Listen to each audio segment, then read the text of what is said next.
ಇತ್ತೀಚಿನ ಸಂಚಿಕೆಗಳನ್ನು ಜಾಹೀರಾತಿನ ಕಿರಿಕಿರಿ ಇಲ್ಲದೆ ನೋಡಿ. ನಮಸ್ಕಾರ. ಜಿ ಕನ್ನಡ ವಾಹಿನಿಯ ಸಮಸ್ತ ವೀಕ್ಷಕರಿಗೆಲ್ಲ ಶುಭ ಸೋಮವಾರದ ವಿಶೇಷ ಮಹರ್ಷಿವಾಣಿ ನೇರ ಪ್ರಸಾರ ಕಾರ್ಯಕ್ರಮಕ್ಕೆ ಆತ್ಮೀಯವಾದಂತಹ ಸುಸ್ವಾಗತ. Powered by Malgudi continental fresh filter coffee. ಪಾರಂಪರ್ಯವಾದ ಶ್ರೇಷ್ಠವಾದ ಫಿಲ್ಟರ್ ಕಾಫಿ ಅಂದರೆ ಅದು Malgudi continental fresh filter coffee. ನಿಮ್ಮ ಪ್ರತಿದಿನದ ಶುಭಾರಂಭವಾಗಲಿ ಮಾಲ್ಗುಡಿ ಕಾಂಟಿನೆಂಟಲ್ ಫ್ರೆಶ್ ಫಿಲ್ಟರ್ ಕಾಫಿಯನ್ನು ಸವಿಯೋದ್ರೊಂದಿಗೆ ಅಂತ ಹೇಳ್ತಾ, ಇನ್ನು ಸ್ಪೆಷಲ್ ಪಾರ್ಟ್ನರ್ಸ್ ಅಮೃತ ಬಿಂದು. ಹೊಟ್ಟೆ ನೋವು, ಹೊಟ್ಟೆ ಹುಣ್ಣು, ಎದೆಯುರಿ, ಆಸಿಡಿಟಿ, ಗ್ಯಾಸ್ಟ್ರಿಕ್, ಅಜೀರ್ಣ ಇಂತಹ ಹೊಟ್ಟೆಗೆ ಸಂಬಂಧಪಟ್ಟಂತಹ ಎಲ್ಲ ಸಮಸ್ಯೆಗಳಿಗೂ ರಾಮಬಾಣದಂತೆ ಕೆಲಸ ಮಾಡುತ್ತೆ ಅಮೃತ ಬಿಂದು. ಅಷ್ಟೇ ಅಲ್ಲದೆ ಇತ್ತೀಚೆಗಷ್ಟೇ ಲೋಕಾರ್ಪಣೆಯಾಗಿರುವಂತಹ ಡಾಕ್ಟರ್ ಮಹರ್ಷಿ ಆನಂದ್ ಗುರೂಜಿಯವರ ಬ್ರಹ್ಮರ್ಷಿ ಆನಂದ ಸಿದ್ಧಿಪೀಠಂ ಸಂಸ್ಥಾನ ಮತ್ತು ಅಮೃತ ಬಿಂದು ಅವರ ಡಯಾಬಿಟಿಕ್ ರಿಸರ್ಚ್ ಅಭಿವೃದ್ಧಿಪಡಿಸಿದೆ. 100% ಆಯುರ್ವೇದಿಕ್ ಅಂಶಗಳನ್ನು ಹೊಂದಿರುವಂತಹ ಸಕ್ಕರೆ ಕಾಯಿಲೆಯ ನಿಯಂತ್ರಣಕ್ಕಾಗಿ ಇರುವಂಥದ್ದು ಮಧುಮೇಹ ನಿವಾರಣಾ ಚೂರ್ಣ. ಮಧುಮೇಹ ನಿವಾರಣಾ ಚೂರ್ಣ ಈಗ ಮಧುಮೇಹ ಎನ್ ಆಗಿದೆ. ನಿಮ್ಮ ಸಮೀಪದ ಎಲ್ಲ ಮೆಡಿಕಲ್ ಸ್ಟೋರ್ಗಳಲ್ಲೂ ಕೂಡ ಲಭ್ಯ ಇದೆ. ಖಂಡಿತವಾಗಿ ಕೊಂಡ್ಕೊಳ್ಳಿ. ಅಷ್ಟೇ ಅಲ್ಲದೆ ವೀಕ್ಷಕರೇ, ಇಂದಿನ ಕಲುಷಿತ ಸಾಂಕ್ರಾಮಿಕ ರೋಗದಿಂದ ನಾವೆಲ್ಲರೂ ಪಾರಾಗಬೇಕು ಅಂದರೆ ಇರುವಂತಹ ಏಕಮಾತ್ರ ಉಪಾಯ ನಮ್ಮ ದೇಹದಲ್ಲಿ ಇರುವ ರೋಗ ನಿರೋಧಕ ಶಕ್ತಿಯನ್ನು, ಪ್ರತಿರೋಧಕ ಶಕ್ತಿಯನ್ನು ಹೆಚ್ಚಿಸ್ಕೊಳ್ಬೇಕು. ಆ ಮೂಲಕ ಆರೋಗ್ಯವನ್ನು ವೃದ್ಧಿಸ್ಕೊಳ್ಬೇಕು. ಅದಕ್ಕಾಗಿ ಏನು ಮಾಡಬೇಕು ಅಂದರೆ ಪ್ರತಿದಿನ ಅಮೃತ ಬಿಂದುವನ್ನು ಸೇವಿಸಬೇಕು. ಅಮೃತ ಬಿಂದು ಸಿರಪ್ ಮತ್ತು ಮಧುಮೇಹ ನಿವಾರಣಾ ಚೂರ್ಣ, ಅಂದರೆ ಮಧುಮೇಹ ಎನ್ ಈಗ ಮಾತ್ರೆ ರೂಪದಲ್ಲಿ ಕೂಡ ಲಭ್ಯ ಇದೆ. ಖಂಡಿತವಾಗಿ ಕೊಂಡ್ಕೊಳ್ಳಿ, ನಿಮ್ಮ ಆರೋಗ್ಯವನ್ನು ವೃದ್ಧಿಸ್ಕೊಳ್ಳಿ. ಮತ್ತು ಲವಣ ತೈಲ, ಯಾವುದೇ ಕಠಿಣ ವ್ಯಾಯಾಮಗಳಿಲ್ಲದೆ ಮತ್ತು ಯಾವುದೇ ಆಹಾರದ ಪಥ್ಯಕ್ರಮವೂ ಕೂಡ ಇಲ್ಲದೆ ನಿಮ್ಮ ಹೊಟ್ಟೆಯ ಕೊಬ್ಬಿಗೆ ಮತ್ತು ಬೊಜ್ಜಿಗೆ ಆಯುರ್ವೇದಿಯ ಪರಿಹಾರ. ಆಯುಕೇರ್ ಅಂದರೆ ಅದು ಲವಣ ತೈಲ. ನೀವು ಕೂಡ ಖಂಡಿತವಾಗಿ ಒಮ್ಮೆ ಬಳಸಿ ನೋಡ್ಬೋದು. ಹಾಗೂ divine partner Deepam lamp oil, ದೀಪದ ಬೆಳಕಿನಲ್ಲಿ ಒಂದು ದೈವಿಕ ಅನುಭವ. 5 ವಿಶೇಷ ತೈಲಗಳ ಮಿಶ್ರಣವೇ ದೀಪಂ ಲ್ಯಾಂಪ್ ಆಯಿಲ್. ಬಳಸಿ ನೋಡಿ, ಶುಭ ಫಲಗಳನ್ನು ನಿಮ್ಮದಾಕಿಸ್ಕೊಳ್ಳಿ ಅಂತ ಹೇಳ್ತಾ, ಮೊದಲನೇದಾಗಿ ಜಿ ಕನ್ನಡ ವಾಹಿನಿಯ ಸಮಸ್ತ ವೀಕ್ಷಕರಿಗೆಲ್ಲ ಬೆಳಕಿನ ಹಬ್ಬ, ದೀಪಗಳ ಹಬ್ಬ, ದೀಪಾವಳಿ ಹಬ್ಬದ ಹಾರ್ದಿಕ ಶುಭಾಶಯಗಳು. ವೀಕ್ಷಕರೇ, ಇವತ್ತು, ನಾಳೆ, ನಾಳಿದ್ದು ಅಂದರೆ ಸೋಮವಾರ, ಮಂಗಳವಾರ, ಬುಧವಾರ ಈ 3 ದಿನಗಳಂದು ದೀಪಾವಳಿ ಹಬ್ಬ ಇರೋದ್ರಿಂದ ವಿಶೇಷವಾಗಿ ನಮ್ಮ ಮಹರ್ಷಿವಾಣಿ ನೇರ ಪ್ರಸಾರ ಕಾರ್ಯಕ್ರಮ ಸತತ 2 ಗಂಟೆಗಳ ಕಾಲ ಪ್ರಸಾರವಾಗುತ್ತೆ. ಅಂದರೆ ಈಗ 8 ಗಂಟೆಯಿಂದ ಪ್ರಾರಂಭ ಆಗಿ 10 ಗಂಟೆವರೆಗೆ ಪ್ರಸಾರವಾಗುತ್ತೆ. ಇವತ್ತು ಧನಲಕ್ಷ್ಮಿ ಪೂಜೆ, ನರಕ ಚತುರ್ದಶಿ ಸೋಮವಾರ, ನಾಳೆ ಮಂಗಳವಾರ ದೀಪಾವಳಿ ಅಮಾವಾಸ್ಯೆ, ಕಾತ್ಯಾಯಿನಿ ಅಮಾವಾಸ್ಯೆ, ಜೊತೆಗೆ ಸೂರ್ಯಗ್ರಹಣ ಕೂಡ ಇದೆ. ಇನ್ನು ಬುಧವಾರ ಬಲಿಪಾಡ್ಯಮಿ. 3 ದಿನಗಳಂದು 2 ಗಂಟೆಗಳ ಕಾಲ ಪ್ರಸಾರವಾಗುವಂತಹ ವಿಶೇಷ ಮಹರ್ಷಿವಾಣಿ ನೇರ ಪ್ರಸಾರ ಕಾರ್ಯಕ್ರಮದಲ್ಲಿ ಆಯಾ ದಿನದ ವಿಶೇಷತೆಯನ್ನು ಮತ್ತು ಹಬ್ಬವನ್ನು ಯಾವ ರೀತಿ ಕ್ರಮಬದ್ಧವಾಗಿ ಆಚರಿಸಬೇಕು ಅನ್ನೋದನ್ನ ಗುರುಜಿ ತಿಳಿಸ್ತಾ ಹೋಗ್ತಾರೆ. ಇನ್ನು ಇವತ್ತು ಧನಲಕ್ಷ್ಮಿ ಪೂಜೆ ಇರೋದ್ರಿಂದ, ನರಕ ಚತುರ್ದಶಿ ಇರೋದ್ರಿಂದ ಈ ದಿನದ ವಿಶೇಷತೆ ಏನು ಅನ್ನೋದನ್ನು ತಿಳಿಸ್ಕೊಡಿದ್ರು. ಜೊತೆಗೆ ನಮ್ಮ ಸ್ಟುಡಿಯೋದಲ್ಲಿ ಮಹಾಲಕ್ಷ್ಮಿ ಅಮ್ಮನವರಿಗೆ ವಿಶೇಷವಾದಂತಹ ಅಭಿಷೇಕ ಪೂಜಾರಾಧನೆಯನ್ನು ಸಲ್ಲಿಸಲಾಗುತ್ತೆ ಡಾಕ್ಟರ್ ಮಹರ್ಷಿ ಆನಂದ್ ಗುರೂಜಿ ಅವರ ಮಾರ್ಗದರ್ಶನದಲ್ಲಿ, ಅವರ ನೇತೃತ್ವದಲ್ಲಿ. ಹಾಗಾಗಿ ಇವತ್ತು ನಾವು ಇಲ್ಲಿ ಸಲ್ಲಿಸುವಂತಹ ವಿಶೇಷ ಪೂಜಾ ಕಾರ್ಯದಲ್ಲಿ ನೀವು ಕೂಡ ಖಂಡಿತವಾಗಿಯೂ ಭಾಗವಹಿಸಿ ಅಂತ ಹೇಳ್ತಾ, ಇನ್ನು ನಾಳೆ ಮಂಗಳವಾರ ಸೂರ್ಯಗ್ರಹಣ ಕೂಡ ಸಂಭವಿಸ್ತಾ ಇದೆ, ದೀಪಾವಳಿ ಅಮಾವಾಸ್ಯೆ ಕೂಡ ಇದೆ. ಹಾಗಾಗಿ ಗುರುಜಿ ತಿಳಿಸ್ತಾ ಇರ್ತಾರೆ, ಸೂರ್ಯಗ್ರಹಣ ಆಗಿರ್ಬೋದು ಅಥವಾ ಚಂದ್ರಗ್ರಹಣ ಆಗಿರ್ಬೋದು, ಭಾರತದಲ್ಲಿ ಗೋಚರಿಸಿದ್ರು ಅಥವಾ ಗೋಚರಿಸದೇ ಇದ್ರೂ ಸಹ ಗ್ರಹಣದ ಪ್ರಭಾವ ಎಲ್ಲ ನಕ್ಷತ್ರಗಳ ಮೇಲೆ ಮತ್ತು ಒಂದಿಷ್ಟು ರಾಶಿಗಳ ಮೇಲೆ ಖಂಡಿತವಾಗಿಯೂ ಬಿದ್ದೇ ಬೀಳುತ್ತೆ. ಹಾಗಾಗಿ ಗ್ರಹಣದ ಸಮಯದಲ್ಲಿ ನಾವು ಒಂದು ಅನುಷ್ಠಾನವನ್ನು, ತಂತ್ರಸಾರವನ್ನು ಮಾಡೋದ್ರಿಂದ ದೋಷಗಳಿಂದ ಮುಕ್ತರಾಗಬಹುದು ಅಂತ. ಹಾಗಾಗಿ ನಾಳೆ ಕೂಡ ವಿಶೇಷವಾದಂತಹ ಅನುಷ್ಠಾನವನ್ನು ಗುರುಜಿ ತಿಳಿಸ್ಕೊಡ್ತಾರೆ ನಮ್ಮ ನೇರ ಪ್ರಸಾರ ಕಾರ್ಯಕ್ರಮದಲ್ಲಿ. ಅದಕ್ಕೆ ನೀವು ಸಿದ್ಧಪಡಿಸ್ಕೊಳ್ಬೇಕಾಗಿರುವಂತಹ ಸಾಮಗ್ರಿಗಳು ಏನು ಅನ್ನೋದನ್ನು ಈಗಾಗಲೇ ತಿಳಿಸ್ಕೊಟ್ಟಿದ್ದಾರೆ, ಮತ್ತೊಮ್ಮೆ ತಿಳಿಸ್ಕೊಡ್ತೀನಿ. ನಾಳೆ ಮಂಗಳವಾರ ಸೂರ್ಯಗ್ರಹಣ ಸಂಭವಿಸ್ತಾ ಇರೋದ್ರಿಂದ ನಾಳೆ ಮಾಡಬೇಕಾಗಿರುವಂಥ ಅನುಷ್ಠಾನಕ್ಕೆ ಬೇಕಾಗಿರುವಂತಹ ಸಾಮಗ್ರಿಗಳು, ಮೊದಲನೇದಾಗಿ ಬಿಳಿ ಎಕ್ಕದ ಎಲೆ 9, ಬಿಳಿ ಎಕ್ಕದ ಹೂವು 9 ಇರ್ಬೋದು ಅಥವಾ ಕನಿಷ್ಠ 4 ಆದರೂ ಬೇಕಾಗುತ್ತೆ. ಇದರ ಜೊತೆಗೆ ಅಪ್ಪಟ ಅರಿಶಿನ ಕೊಂಬು, ಬಿಳಿ ದಾರದ ಉಂಡೆ, 4 ನಿಂಬೆಹಣ್ಣು, 4 ಮಣ್ಣಿನ ಹಣತೆ, ಕೆಂಪು ನೀರನ್ನು ಮಾಡ್ಕೊಳ್ಬೇಕು. ಜೊತೆಗೆ 1 ಹಿಡಿಯಷ್ಟು ಅನ್ನ. ಇದಿಷ್ಟು ಸಾಮಗ್ರಿಗಳನ್ನು ಸಿದ್ಧಪಡಿಸಿಟ್ಕೊಳ್ಳಿ. ನಾಳೆ ಮಂಗಳವಾರ ಗ್ರಹಣದ ಸಮಯದಲ್ಲಿ ಯಾವ ರೀತಿಯಾದಂತಹ ಅನುಷ್ಠಾನವನ್ನು ಸಲ್ಲಿಸಬೇಕು ಅನ್ನೋದನ್ನು ನಮ್ಮ ಸ್ಟುಡಿಯೋದಲ್ಲಿ ನೇರ ಪ್ರಸಾರ ಕಾರ್ಯಕ್ರಮದಲ್ಲೇ ಗುರುಜಿಯವರು ತಿಳಿಸ್ಕೊಡ್ತಾರೆ. ತಪ್ಪದೆ ವೀಕ್ಷಿಸಿ ಅಂತ ಹೇಳ್ತಾ ಮತ್ತೊಮ್ಮೆ ದೀಪಾವಳಿ ಹಬ್ಬದ ಹಾರ್ದಿಕ ಶುಭಾಶಯಗಳನ್ನು ತಿಳಿಸ್ತಾ ಇದ್ದೀವಿ. ಮೊದಲಿಗೆ ಗುರುಜಿನ ಕಾರ್ಯಕ್ರಮಕ್ಕೆ ಸ್ವಾಗತಿಸೋಣ. ಶ್ರೀಯುತರು ಸಾಮುದ್ರಿಕ ಶಿರೋಮಣಿ, ಸ್ವರ ಸರ್ವಜ್ಞ, ದರ್ಪಣಾಂಜನ, ಚಕ್ಷುರ್ಮತಿ ವಿದ್ಯಾನಿಪುಣ, ಶ್ರೀ ವಿದ್ಯೋಪಾಸಕ ರತ್ನ, ಅಥರ್ವಣ ಪರಿಹಾರ ಪ್ರವೀಣ, ವನಸಿರಿ ಆಯುರ್ವೇದ ರತ್ನರು ಮತ್ತು ರಾಜ್ಯದ ಧಾರ್ಮಿಕ ಪರಿಷತ್ನ ಸದಸ್ಯರು ಆಗಿರುವಂಥ ಶ್ರೀ ಡಾಕ್ಟರ್ ಮಹರ್ಷಿ ಆನಂದ್ ಗುರುಜಿ ಅವರು. ಬನ್ನಿ ಹಾಗಿದ್ರೆ ವೀಕ್ಷಕರೇ, ಗುರುಜನ ಕಾರ್ಯಕ್ರಮಕ್ಕೆ ಆತ್ಮೀಯವಾಗಿ ಬರ್ಮಾಡ್ಕೊಳ್ಳೋಣ. ಗುರುಜಿ ನಮಸ್ಕಾರ. ಕಾರ್ಯಕ್ರಮಕ್ಕೆ ಭಕ್ತಿಪೂರ್ವಕ ಸುಸ್ವಾಗತ. ನಮಸ್ತೆ ಅಮ್ಮ.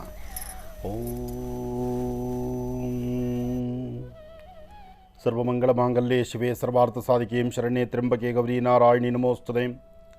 ಹರಿಂ ಕರಾಸನಗರ್ಭಿತಾಂ ನಲಸಿಕಾಂ ಸೌಂ ಕ್ಲೀಂ ಕಳಾಂ ಬಿಭ್ರತೀಂ ಸವರ್ಣಾಂ ವರದಾಣೀಂ ಚ ವರಸದಾಂತೌತಾಂ ಚರಿತ್ರೋಜ್ವಲಾಂ ವಂದೇ ಪ್ರಸ್ತಕಪಾಸಮಂಕುಶಿಧರಾಂ ಸರ್ಗಭೂಷಿತಾಮುಜ್ವಲಾಂ ತ್ವಾಂ ಗೌರೀಂ ತ್ರಿಪುರಾಂ ಫರಾತ್ವರಕಲಾಂ ಶ್ರೀಚಕ್ರಸಂಚಾರಣೀಂ ಶ್ರೀಂ ಜಾತವೇದಸೇಂ ಸನವಾಮ ಸೌಮರಾಧೇತೋ ನಿಧಾದಿ ವೇದಾಹಾಂ ಸನಪರ್ಷದತ ದುರ್ಗಾಣಿ ವಿಶ್ವಾನಾವೇವ ಸಿಂಧುಂ ದುರಿತಾತ್ಯಗ್ನಿಃ ತ್ವಾಮಗ್ನಿವರ್ಣಾಂ ತಮಸಾಜ್ವಲಂತೀಂ ವೈಲೋಚನೀಂ ಕನ್ಮಬಲೆ ದೃಷ್ಟಾಂ ದುರ್ಗಾಂ ದೇವೀಗುಂ ಶರಣಮಹಂ ಪ್ರಪದ್ಯೆ.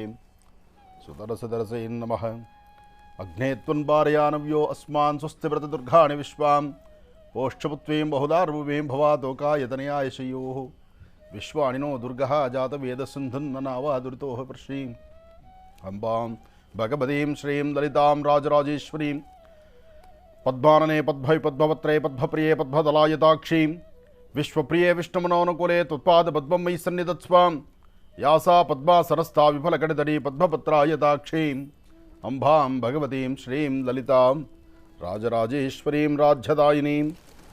ಓಂ ಶ್ರೀಂ ಜಗದೀಶ್ವರಿಣ್ಯೈ ನಮಃ. ಜಗದ್ಧಾತ್ರೀ ನಮಃ. ಜಗದಾಂಬಿಕಾಯ ನಮಃ. ನಿತ್ಯಕ್ಲಿನ್ನಾಯ ನಮಃ. ಓಂ ನಿರುಪಮಾಯ ನಮಃ. ನಿರ್ವಾಣಗುಣಶಾಯಿನೈ ನಮಃ. ಶ್ರೀಮತೇ ನಮಃ. ಓಂ ಅಂಬಾಯ ನಮಃ. ಗಂಧಧ್ವಾರಾಂಧರಾದರ್ಶಾನ್ ನಿತ್ಯಪುಷ್ಟಾಂಗರೀಶನೀಂ ಈಶ್ವರೀಂ ಸರ್ವದಾನಾಂ ತ್ವಾಮಿಹೋಪತ್ವಯೇ ಶ್ರಿಯಂ ಶ್ರೀಂ ಅಂಬಾಂ ಶ್ರೀಂ ಲಲಿತಾಂ ಬಾಲಾತ್ರಿಪುರಸುಂದರೀಂ ಶ್ರೀಂ ಚಕ್ರೇಶ್ವರಿ ಅಂಬಾಯೈ ನಮಃ.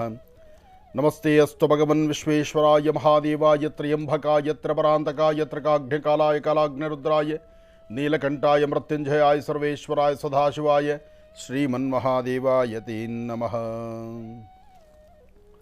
ದೀಪಾವಳಿ ಹಬ್ಬದ ಶುಭಾಶಯಗಳನ್ನು ರಾಜ್ಯದ ದೇಶದ ಸಮಸ್ತರಿಗೂ ಹೇಳ್ತಾ, ಪ್ರತ್ಯೇಕವಾಗಿ ಯೋಧ ಕುಟುಂಬಕ್ಕೆ, ನಮ್ಮ ಭಾರತದ ಗಡಿ ಭಾಗದಲ್ಲಿರ್ತಕ್ಕಂಥ ಭಾರತಾಂಬೆಯ ಹೆಮ್ಮೆಯ ಪುತ್ರರಂತಲೇ ಹೆಸರಾಗಿರ್ತಕ್ಕಂತಹ ಯೋಧ ಕವರರಿಗೆ, ಅಂದರೆ ಸೈನಿಕರು ಮತ್ತು ಸೈನಿಕರ ಕುಟುಂಬಕ್ಕೆ ಈ ನಿಮ್ಮ ಡಾಕ್ಟರ್ ಮಹರ್ಷಿ ಆನಂದ್ ಗುರುಜಿಯಿಂದ ದೀಪಾವಳಿ ಹಬ್ಬದ ಶುಭಾಶಯಗಳು. ಇವತ್ತು ಒಂದು ಹೆಜ್ಜೆ ಮುಂದು ಪ್ರತ್ಯೇಕವಾದಂಥ ಒಂದು ಅನುಷ್ಠಾನವನ್ನು ಮಾಡಿ ದೇವಿಯ ಸಾನ್ನಿಧ್ಯದಲ್ಲಿ ಒಂದು ಪ್ರಾರ್ಥನೆಯನ್ನು ನಾನು ಸಲ್ಲಿಸ್ತೇನೆ. ಯೋಧರ ಕುಟುಂಬಕ್ಕೆ ಭಗವತಿ ನಿನ್ನ ಆಶೀರ್ವಾದ ಇರಲಿ ನಮ್ಮ ಅಂತ. ಯಾತಕ್ಕಾಗಿ ಮಾತು ಹೇಳ್ತೇನೆ ಅಂದರೆ, ಹಬ್ಬದ ಸಡಗರ ಸಂಭ್ರಮ, ಹಬ್ಬಗಳ ರಾಜ ಈ ದೀಪಾವಳಿ. ಹಬ್ಬಗಳ ರಾಜ ಅಂದ್ರೇ ತಪ್ಪಲ್ಲ. ಯಾಕೆಂದರೆ ಸಣ್ಣ ಮಕ್ಕಳಿಂದ ಹಿಡಿದು ವಯಸ್ಸಾಗಿರ್ತಕ್ಕಂಥ ವೃದ್ಧರವರೆಗೂ, ಅರ್ಥ ಮಾಡ್ಕೊಳ್ಳಿ, ಸಣ್ಣ ಮಕ್ಕಳಿಂದ ಹಿಡಿದು ವಯಸ್ಸಾಗಿರ್ತಕ್ಕಂಥ ವೃದ್ಧರವರೆಗೂ ಎಲ್ಲರನ್ನೂ ಸಹಿತ ಸಂತಸ ಪಡಿಸ್ತಕ್ಕಂಥದ್ದು, ಸಂಭ್ರಮದಿಂದ ಆಚರಣೆ ಮಾಡ್ತಕ್ಕಂಥದ್ದು. ಶಕ್ತಿ ಎಷ್ಟೇ ಇರಲಿ ಅಷ್ಟಿಗೆ ಚಿಕ್ಕದಾಗಿ ಒಂದು 4 ಪಟಾಕಿ ಹೊಡೆಯೋದು, ದೇವರು ಕೊಟ್ಟಷ್ಟರಲ್ಲೇ 4 ಜನ ಮಕ್ಕಳಿಗೆ ಒಂದಿಷ್ಟು ಮನೆಗೆ ಬಟ್ಟೆ ತರತಕ್ಕಂಥದ್ದು, ಏನೋ ಒಂದಿಷ್ಟು ದೇವರು ಕೊಟ್ಟಷ್ಟರಲ್ಲೇ ಗಂಜಿನೋ ಅಂಬ್ಲಿನೋ ಅದರಲ್ಲಿ ಒಂದಿಷ್ಟು ಸಿಹಿ ಪದಾರ್ಥ ಮಾಡುವಂಥದ್ದು. ಇದೆಲ್ಲವನ್ನು ಮಾಡಿ ತಾಯಿ ಮಹಾಲಕ್ಷ್ಮಿಯನ್ನು ಆರಾಧನೆ ಮಾಡಲಿಕ್ಕೆ ಪ್ರತಿಯೊಬ್ಬರು ಸಡಗರ ಸಂಭ್ರಮದಿಂದ ಇದ್ದೀರಿ. ಆದರೆ ನಾವೇನೋ ಸಡಗರ ಸಂಭ್ರಮದಿಂದ ಆಚರಣೆ ಮಾಡ್ತಿದ್ದೀವಿ. ಆದರೆ ಭಾರತದ ಗಡಿ ಭಾಗದಲ್ಲಿರ್ತಕ್ಕಂಥ ಯೋಧರು ಅವರು ಎಲ್ಲಿಂದ ಆಚರಣೆ ಮಾಡುವಂಥದ್ದು? ಅವ್ರಿಗೂ ಒಂದು ಆಸೆ ಇದೆಯಲ್ಲ, ಅವ್ರಿಗೂ ಸಹಿತ ಅವರ ಹೆಂಡತಿ, ಮಕ್ಕಳು, ತಂದೆ, ತಾಯಿ, ಅಣ್ಣ, ತಂಗಿ, ಅತ್ತಿಗೆ ಇವರೆಲ್ಲರ ಜೊತೆಯಲ್ಲಿ ನಾನು ಹಬ್ಬವನ್ನು ಆಚರಣೆ ಮಾಡಬೇಕು ಎಂಬತಕ್ಕಂಥ ಆಸೆ ಇದೆ. ಹಾಗಂತ ಭಾರತದ ಗಡಿಯಿಂದ ಅವರು ಹಬ್ಬಕ್ಕೆ ಬರಲಿಕ್ಕಾಗತ್ತಾ? ಅವರು ಈ ಭಾಗಕ್ಕೆ ಬಂದು ಹಬ್ಬವನ್ನು ಮಾಡಿದ್ರೆ ಅಲ್ಲೇ ಹಬ್ಬ ಮಾಡಿಬಿಡ್ತಾರೆ. ಅದಕ್ಕಾಗಿ ಅವರು ಅಲ್ಲಿ ನಿಂತು ಸೇವೆಯನ್ನು ಸಲ್ಲಿಸ್ತಿರ್ತಕ್ಕಂಥ ಎಲ್ಲವನ್ನೂ ತ್ಯಾಗಮಯಿಗಳಾಗಿ ಅವರು ಕೆಲಸ ಮಾಡ್ತಿರೋದ್ರಿಂದ ಒಳ್ಳೆಯದಾಗಲಿ, ಅವ್ರ ಕುಟುಂಬಕ್ಕೆ ಒಳ್ಳೆಯದಾಗಲಿ ಅಂತ ನಾವು ನೀವೆಲ್ಲರೂ ಸಹಿತ ಪ್ರಾರ್ಥನೆ ಮಾಡೋಣ. ಇನ್ನು ದೀಪದ ಹಬ್ಬ ದೀಪಾವಳಿ ಸಡಗರ ಸಂಭ್ರಮದಿದ್ದೇವೆ. ಈ ಸಮಯದಲ್ಲಿ ತಾಯಿ ಮಹಾಲಕ್ಷ್ಮಿ, ಲಕ್ಷ್ಮಿ ಅಂದರೆ ಆರ್ಥಿಕ ಪರಿಸ್ಥಿತಿ ಅಷ್ಟೇ ಅಲ್ಲ, ಧಾನ್ಯವನ್ನು ಕೊಡ್ತಕ್ಕಂಥ ಧಾನ್ಯಲಕ್ಷ್ಮಿ. ಆ ಧಾನ್ಯಲಕ್ಷ್ಮಿಯನ್ನು ಪ್ರಾರ್ಥನೆ ಮಾಡಬೇಕು. ಭಾರತದ ಪ್ರತಿಯೊಬ್ಬ ರೈತ ಬಾಂಧವರಿಗೂ, ವಿಶ್ವದ ರೈತ ಬಾಂಧವರಿಗೆ ಧಾನ್ಯಲಕ್ಷ್ಮಿ ಸಮೃದ್ಧಿಯಿಂದ ಈ ವರ್ಷದ ಪ್ರತಿ ಹಾಕುವ ಹೆಜ್ಜೆಯಲ್ಲೂ ಒಳ್ಳೆಯ ಯಶಸ್ಸನ್ನು ದಯಪಾಲಿಸಲಿ ಅಂತ. ಹಾಗಾಗಿ ಜೈ ಜವಾನ್ ಜೈ ಕಿಸಾನ್, ರೈತರಿಗೆ ಯೋಧರಿಗೆ ಹಬ್ಬ ಈ ದೀಪಾವಳಿ ಹಬ್ಬ ಮೊದಲನೇ ಒಂದು ಸಂಕಲ್ಪ. ಅದಾದ ನಂತರ ಪ್ರತಿಯೊಬ್ಬರ ಮನೆ ಕುಟುಂಬದಲ್ಲೂ ಐಕ್ಯತೆಯ ಮನೋಭಾವ ಬೇಕು, ಕುಟುಂಬದಲ್ಲಿ ಒಗ್ಗಟ್ಟಿರಬೇಕು. ಆ ಕುಟುಂಬದ ಒಗ್ಗಟ್ಟನ್ನು ಕಾಪಾಡಿಕೊಂಡು ಇನ್ನಾದರೂ ಸಹಿತ ನಾನು, ನನ್ನ ಹೆಂಡತಿ, ನನ್ನ ಮಕ್ಕಳು ಅಂತ ಹೇಳಿ ನಾನು ಪ್ರತ್ಯೇಕವಾಗಿ ಹೋಗ್ದಿರ ಎಲ್ಲರನ್ನೂ ಒಗ್ಗೂಡಿಸ್ಕೊಂಡು ಹೋಗುವಂಥ ಕಾಯಕ ಇದಾಗಲಿ. ಏಕೆಂದರೆ ಬಹಳ ವಿಶೇಷವಾಗಿರ್ತಕ್ಕಂಥ ದಿನ ಇವತ್ತು. ಬೆಳಕಿನ ಹಬ್ಬ ದೀಪಾವಳಿಯಲ್ಲಿ ಎಲ್ಲರೂ ಸಹಿತ ಒಗ್ಗೂಡಿ ಹಬ್ಬವನ್ನು ಆಚರಣೆ ಮಾಡಿದ್ರೆ ಅದರ ಫಲಗಳು ಸಾಕಷ್ಟು. ಹಾಗಾಗಿ ತಾಯಿ ಮಹಾಲಕ್ಷ್ಮಿಯ ಸಂಪೂರ್ಣ ಅನುಗ್ರಹ ತಮ್ಮೆಲ್ಲರಿಗೂ ಸಿಗಲಿ. ಜೊತೆಗೆ ಕೇದಾರೇಶ್ವರ, ಜೊತೆಗೆ ವಿಶೇಷವಾಗಿರ್ತಕ್ಕಂಥ ಹಬ್ಬದ ಸಡಗರ ಸಂಭ್ರಮದಲ್ಲಿ ಎಲ್ಲೋ ಒಂದಿಷ್ಟು ಕಪ್ಪು ಚುಕ್ಕೆಯಾಗಿ ಗ್ರಹಣ ಕಾಲ. ಆದರೆ ಈ ಗ್ರಹಣದಿಂದಲೂ ಒಂದಷ್ಟು ಜನಕ್ಕೆ ಒಳ್ಳೆಯದಿದೆ ನೋಡಿ. ಗ್ರಹಣ ಅಂತಂದಾಗ ಭಯಪಡ್ತಕ್ಕಂಥದ್ದು ಸರ್ವೇ ಸಾಮಾನ್ಯ, ಭಯಪಡ್ತಾರೆ. ಆದರೆ ಈ ಗ್ರಹಣದಿಂದ ಭಯಪಡೋದಕ್ಕಿನ್ನ ನಾವು ಹೇಳುವಂಥದ್ದು ಅದೃಷ್ಟವೇ ಇದೆ. ಆದರೆ ಯಾವುದೇ ಸಮಸ್ಯೆ ಇರಲಿ, ಸಮಸ್ಯೆಗೆ ಒಂದು ಪರಿಹಾರ ಇದ್ದೇ ಇರುತ್ತೆ. ಆ ಪರಿಹಾರವನ್ನು ಕ್ರಮಬದ್ಧವಾಗಿ ಕಂಡುಕೊಳ್ಬೇಕು, ಕ್ರಮಬದ್ಧವಾಗಿ ಮಾಡಿಕೊಳ್ಬೇಕು. ಪ್ರತಿಯೊಂದು ಸಹಿತ ಈ ಸೃಷ್ಟಿನಲ್ಲಿ ಮನುಷ್ಯ ಹುಟ್ಟಿದ ಮೇಲೆ ಎಲ್ಲವೂ ಸಹಿತ ಅದಕ್ಕೆ ಬೇಕು ಬೇಡ, ಅದರ ಆಗು ಹೋಗುಗಳು, ಲಾಭ ನಷ್ಟ ಎಲ್ಲವೂ ಇದೆ. ಅಂದರೆ ಮನುಷ್ಯರಿಗೆ ಭಗವಂತ ಜ್ಞಾನವನ್ನು ಕೊಟ್ಟಿದ್ದಾನೆ, ಅರ್ಥ ಮಾಡ್ಕೊಳ್ಳಿ. ಮನುಷ್ಯನಿಗೆ ಜ್ಞಾನವನ್ನು ಕೊಟ್ಟಿದ್ದಾನೆ. ಆ ಜ್ಞಾನಚಕ್ಷುವಿನಿಂದ ಮುಂದಾಗುವಂತಹದ್ದನ್ನಾಗಲಿ ಅಥವಾ ಮುಂದೆ ಬರ್ತಕ್ಕಂಥ ಸಮಸ್ಯೆಗಳಿಗಾಗಲಿ ಒಂದು ಪರಿಹಾರ ಮಾರ್ಗವನ್ನು ಅವನು ಕರುಣಿಸಿದ್ದಾನೆ. ಅದನ್ನೇ ನಮ್ಮ ಹಿರಿಯರು ಋಷಿಮುನಿಗಳ ಕಾಲದಲ್ಲಿ, ಮಹರ್ಷಿಗಳಲ್ಲೂ ಸಾಕಷ್ಟು ಜನ ಗ್ರಂಥಗಳಲ್ಲಿ ಭಾಳ ಸ್ಪಷ್ಟವಾಗಿ ಬರೆದಿಟ್ಟಿದ್ದಾರೆ. ನಾಳೆ ನಡೀತಕ್ಕಂಥ ಗ್ರಹಣ ಇದು ನಿನ್ನೆ ಮೊನ್ನೆ ಬರೆದಿಟ್ಟದ್ದಲ್ಲ. ನಭೋಮಂಡಲದಲ್ಲಿ, ಗಗನದಲ್ಲಿ ವಿಶೇಷವಾಗಿ ನಡೀತಕ್ಕಂಥ ಗ್ರಹಣ ಪ್ರಕ್ರಿಯೆಯನ್ನು ಬಹಳ ಅರ್ಥಗರ್ಭಿತವಾಗಿ ಅಂದೇ ಬರೆದಿಟ್ಟಿದ್ದಾರೆ. ಅಂದೇ ಅದರ ಬಗ್ಗೆ ಗಣಿತಶಾಸ್ತ್ರದಲ್ಲಿ ಉಲ್ಲೇಖ ಆಗಿದೆ, ವಿಶ್ಲೇಷಣೆ ಮಾಡಿದ್ದಾರೆ. ಅದಕ್ಕೆ ಪಂಚಾಂಗ ಅಂದರೆ ಆ ಪಂಚಾಂಗ ಕರ್ತೃಗಳು ಪಂಚಾಂಗವನ್ನು ಬರೀತಕ್ಕಂಥ ಮಹಾನ್ ಚೇತನ ಶಕ್ತಿ ಸಾಮಾನ್ಯವಾದ್ದಲ್ಲ ನೋಡಿ. ನಾಳೆ ನಡೀತಕ್ಕಂಥ ಗ್ರಹಣದ ಬಗ್ಗೆ ಹಿಂದೆಯೇ ಇದರ ಬಗ್ಗೆ ಉಲ್ಲೇಖ ಇದೆ. ಹಾಗೆ ಈ ಗ್ರಹಣ ಪ್ರಕ್ರಿಯೆಯಿಂದ ಒಂದಷ್ಟು ರಾಶಿ ನಕ್ಷತ್ರಗಳಿಗೆ ಲಾಭವೂ ಇದೆ, ಅದರಿಂದ ನಷ್ಟವೂ ಇದೆ. ಆದರೆ ಸೃಷ್ಟಿಯಲ್ಲಿ ಈ ಗ್ರಹಣದ ಒಂದು ಮುನ್ಸೂಚನೆ, ಗ್ರಹಣ ಆದ ನಂತರ ಒಂದಷ್ಟು ಸಮಸ್ಯೆಗಳಿಗೆ ಈಡಾಗುವಂಥ ಪರಿಸ್ಥಿತಿ ಸಾಕಷ್ಟು ಇದೆ. ಪ್ರಕೃತಿಯ ವೈಪರೀತ್ಯ ಸಾಕಷ್ಟು ಇರೋದರಿಂದ ಬಹಳ ಎಚ್ಚರಿಕೆ ಬೇಕಾಗಿದೆ. ಇದನ್ನೇ ಕೋಡಿಮಠ ಶ್ರೀಗಳು ಈಗಾಗಲೇ ಅವರು ಸಹಿತ ಅವರ ನುಡಿಯಲ್ಲಿ ತಿಳಿಸಿದ್ದಾರೆ. ಯಾಕೆಂದರೆ ನಮ್ಮ ರಾಜ್ಯದಲ್ಲಿ ಕೋಡಿಮಠ ಶ್ರೀಗಳು ಸಾಮಾನ್ಯಕ್ಕೆ ಮುಂದಾಗುವುದಕ್ಕಂತಹದ್ದನ್ನು ಗ್ರಂಥ ಆಧಾರಿತ ಪ್ರಕಾರವಾಗಿ ಅವರು ಅವರ ವಾಕ್ಯದಲ್ಲಿ ತಿಳಿಸ್ತಾ ಬಂದಿದ್ದಾರೆ. ಹೇಳ್ಬೋದಾದರೆ ಗ್ರಹಣದಿಂದ ಲಾಭ ನಷ್ಟ ಎರಡೂ ಇದೆ. ಆದರೆ ಈ ಬಾರಿ ಗ್ರಹಣ ಪ್ರಕೃತಿಯ ಮೇಲೆ, ಪರಿಸರದ ಮೇಲೆ, ಈ ಸುಂದರವಾದಂತಹ ಒಂದು ಪರಿಸ್ಥಿತಿಗಳಲ್ಲಿ ವ್ಯತ್ಯಾಸ ಆಗುವುದರಿಂದ ಒಂದಷ್ಟು ಸಮಸ್ಯೆ ಎಂಬತಕ್ಕಂಥದ್ದು ಸಾಕಷ್ಟು ಆಗುತ್ತೆ. ಅದಕ್ಕಾಗಿ ಭಾಳಷ್ಟು ಜವಾಬ್ದಾರಿ ಬೇಕು, ಎಚ್ಚರಿಕೆ ಬೇಕು. ಮಂಜಿನ ಗಡ್ಡೆ ಕರಗುವಂತಹದ್ದು, ಅಲ್ಲೋಲ ಕಲ್ಲೋಲವಾಗ್ತಕ್ಕಂಥದ್ದು, ನದಿಗಳು ತುಂಬಿ ಹರಿತಕ್ಕಂಥದ್ದು, ಪ್ರವಾಹಕ್ಕೆ ಜನ ತತ್ತರಿಸ್ತಕ್ಕಂಥದ್ದು, ಜೊತೆಗೆ ಈ ಪ್ರಕೃತಿಯಲ್ಲಾಗುವಂತಹ ಒಂದಷ್ಟು ವೈಪರೀತ್ಯಗಳು, ಬೇಡವಾಗಿರ್ತಕ್ಕಂತಹ ಗೊತ್ತಿಲ್ಲದಂತಹ ಹೊಸ ರೋಗಗಳಿಗೆ ತುತ್ತಾಗುವಂತಹದ್ದು, ಇದೆಲ್ಲವೂ ಸಹಿತ ಈ ಬಾರಿಯ ಗ್ರಹಣದಿಂದ ಆಗುವಂಥ ಒಂದಷ್ಟು ಪರಿಸ್ಥಿತಿ ಇದೆ.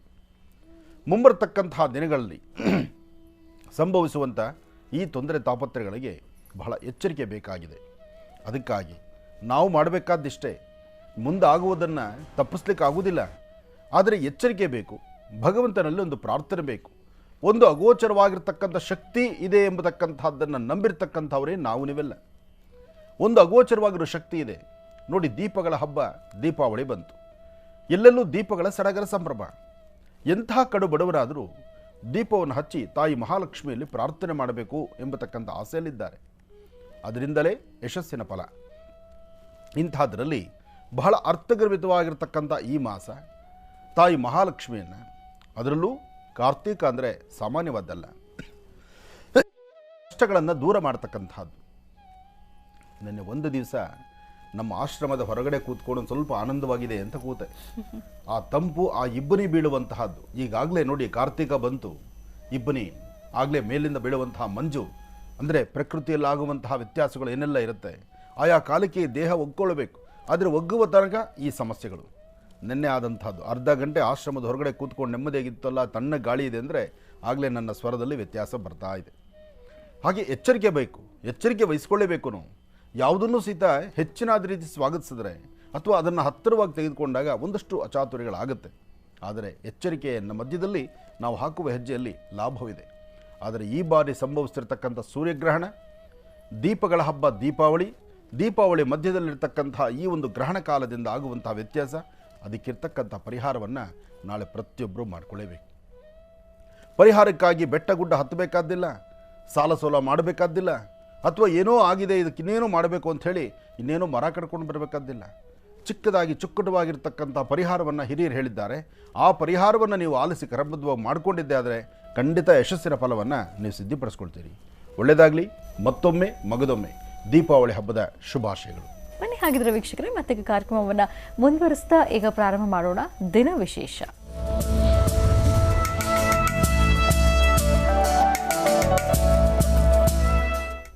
ದೀಪಾವಳಿ ಹಬ್ಬದ ಶುಭ ಸೋಮವಾರದ ಈ ಶುಭ ದಿನದ ವಿಶೇಷತೆ ಏನು ಅನ್ನೋದನ್ನ ಈಗ ಗುರುಜನ ತಿಳ್ಕೊಳ್ಳೋಣ. ಗುರುಜಿ, ಪಂಚಾಂಗ ಶ್ರವಣ ಮಾಡೋಣ. ಖಂಡಿತಮ್ಮ, ಪಂಚಾಂಗ ಶ್ರವಣ ಮಾಡಬೇಕು. ಆದರೆ ಅದಕ್ಕೂ ಮುನ್ನವಾಗಿ ಒಂದಷ್ಟು ವಿಚಾರಗಳನ್ನು ತಿಳಿ ಹೇಳಬೇಕಾಗಿದೆ. ಗ್ರಹಣಕ್ಕಾಗಿ ಇರತಕ್ಕಂತಹ ಎಚ್ಚರಿಕೆಗಳನ್ನು ಒಂದಷ್ಟು ವಹಿಸೋಣ. 27 ನಕ್ಷತ್ರ 12 ರಾಶಿಗಳಲ್ಲಿರ್ತಕ್ಕಂತಹ ಪ್ರತಿಯೊಬ್ಬರು ನಾಳೆ ಬೆಳಗ್ಗೆ ತಾವೆಲ್ಲರೂ ಸಹಿತ ಭಗವಂತನ ಪ್ರಾರ್ಥನೆ ಮಾಡಿ, ಸಂಧ್ಯಾ ಕಾಲದ ಗ್ರಹಣ ಪೂರ್ವಭಾವಿಯಾಗಿ ಮಾಧ್ಯಾಹ್ನಿಕವೇ ಸಿದ್ಧತೆ ಮಾಡ್ಕೊಳ್ತಕ್ಕಂಥದ್ದು. ಗ್ರಹಣ ಅಂದಾಗ ಭಯಪಡ್ತಕ್ಕಂಥದ್ದಲ್ಲ. ಅಂದರೆ ನಾನು ಹೇಳುವಂಥದ್ದು ಭಯಪಟ್ಟು ಇನ್ನೇನೋ ಹಿಂಸೆ ಪಟ್ಕೊಂಡು ಅಯ್ಯೋ ನನಗೇನೋ ಆಗೋಗ್ಬಿಡುತ್ತಲ್ಲ, ಏನೂ ಆಗೋದಿಲ್ಲ. ಹಾಗೂ ಆದರೂ ಒಂದು ವಿಚಾರ ತಿಳ್ಕೊಳ್ಳಿ, ವಿಧಾತ ಲಿಖಿತಾರೇಖ ಲಲಾಟಾಕ್ಷರ ಮಾಲಿಕ ಸೃಷ್ಟಿಕರ್ತ ಬ್ರಹ್ಮ, ಆತ ಏನು ಲಿಖಿತ ಬರೆದಿಟ್ಟಿದ್ದಾನೋ ಅದನ್ನು ಯಾರೂ ತಪ್ಪಿಸ್ಲಿಕ್ಕಾಗೋದಿಲ್ಲ. ನಾಳೆ ಆಗ್ತಕ್ಕಂಥ ಗ್ರಹಣದ ಬಗ್ಗೆ ಹೇಗೆ ಉಲ್ಲೇಖ ಬರೆದಿಟ್ಟಿದ್ದಾರೋ, ಹೇಗೆ ಇದಾಗತಕ್ಕಂಥದ್ದು ಹೀಗಿದೆ, ಇಂತಿಂಥ ರಾಶಿ ನಕ್ಷತ್ರದವ್ರಿಗೆ ಹಿಂಗೆ ಸಮಸ್ಯೆ ಆಗ್ಬೋದು ಅಂತ ಬರೆದಿದ್ದಾರೋ ಅದಕ್ಕೆ ಪರಿಹಾರವನ್ನು ಬರೆದಿದ್ದಾರೆ.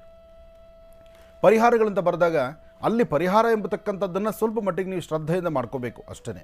ಆ ಪರಿಹಾರವನ್ನು ಕ್ರಮಬದ್ಧವಾಗಿ ಮಾಡಿಕೊಂಡಿದ್ದೆ ಆದರೆ ಖಂಡಿತ ಅದರ ಯಶಸ್ಸಿನ ಫಲವನ್ನು ಸಿದ್ಧಿಪಡಿಸ್ಕೊಳ್ತೀವಿ.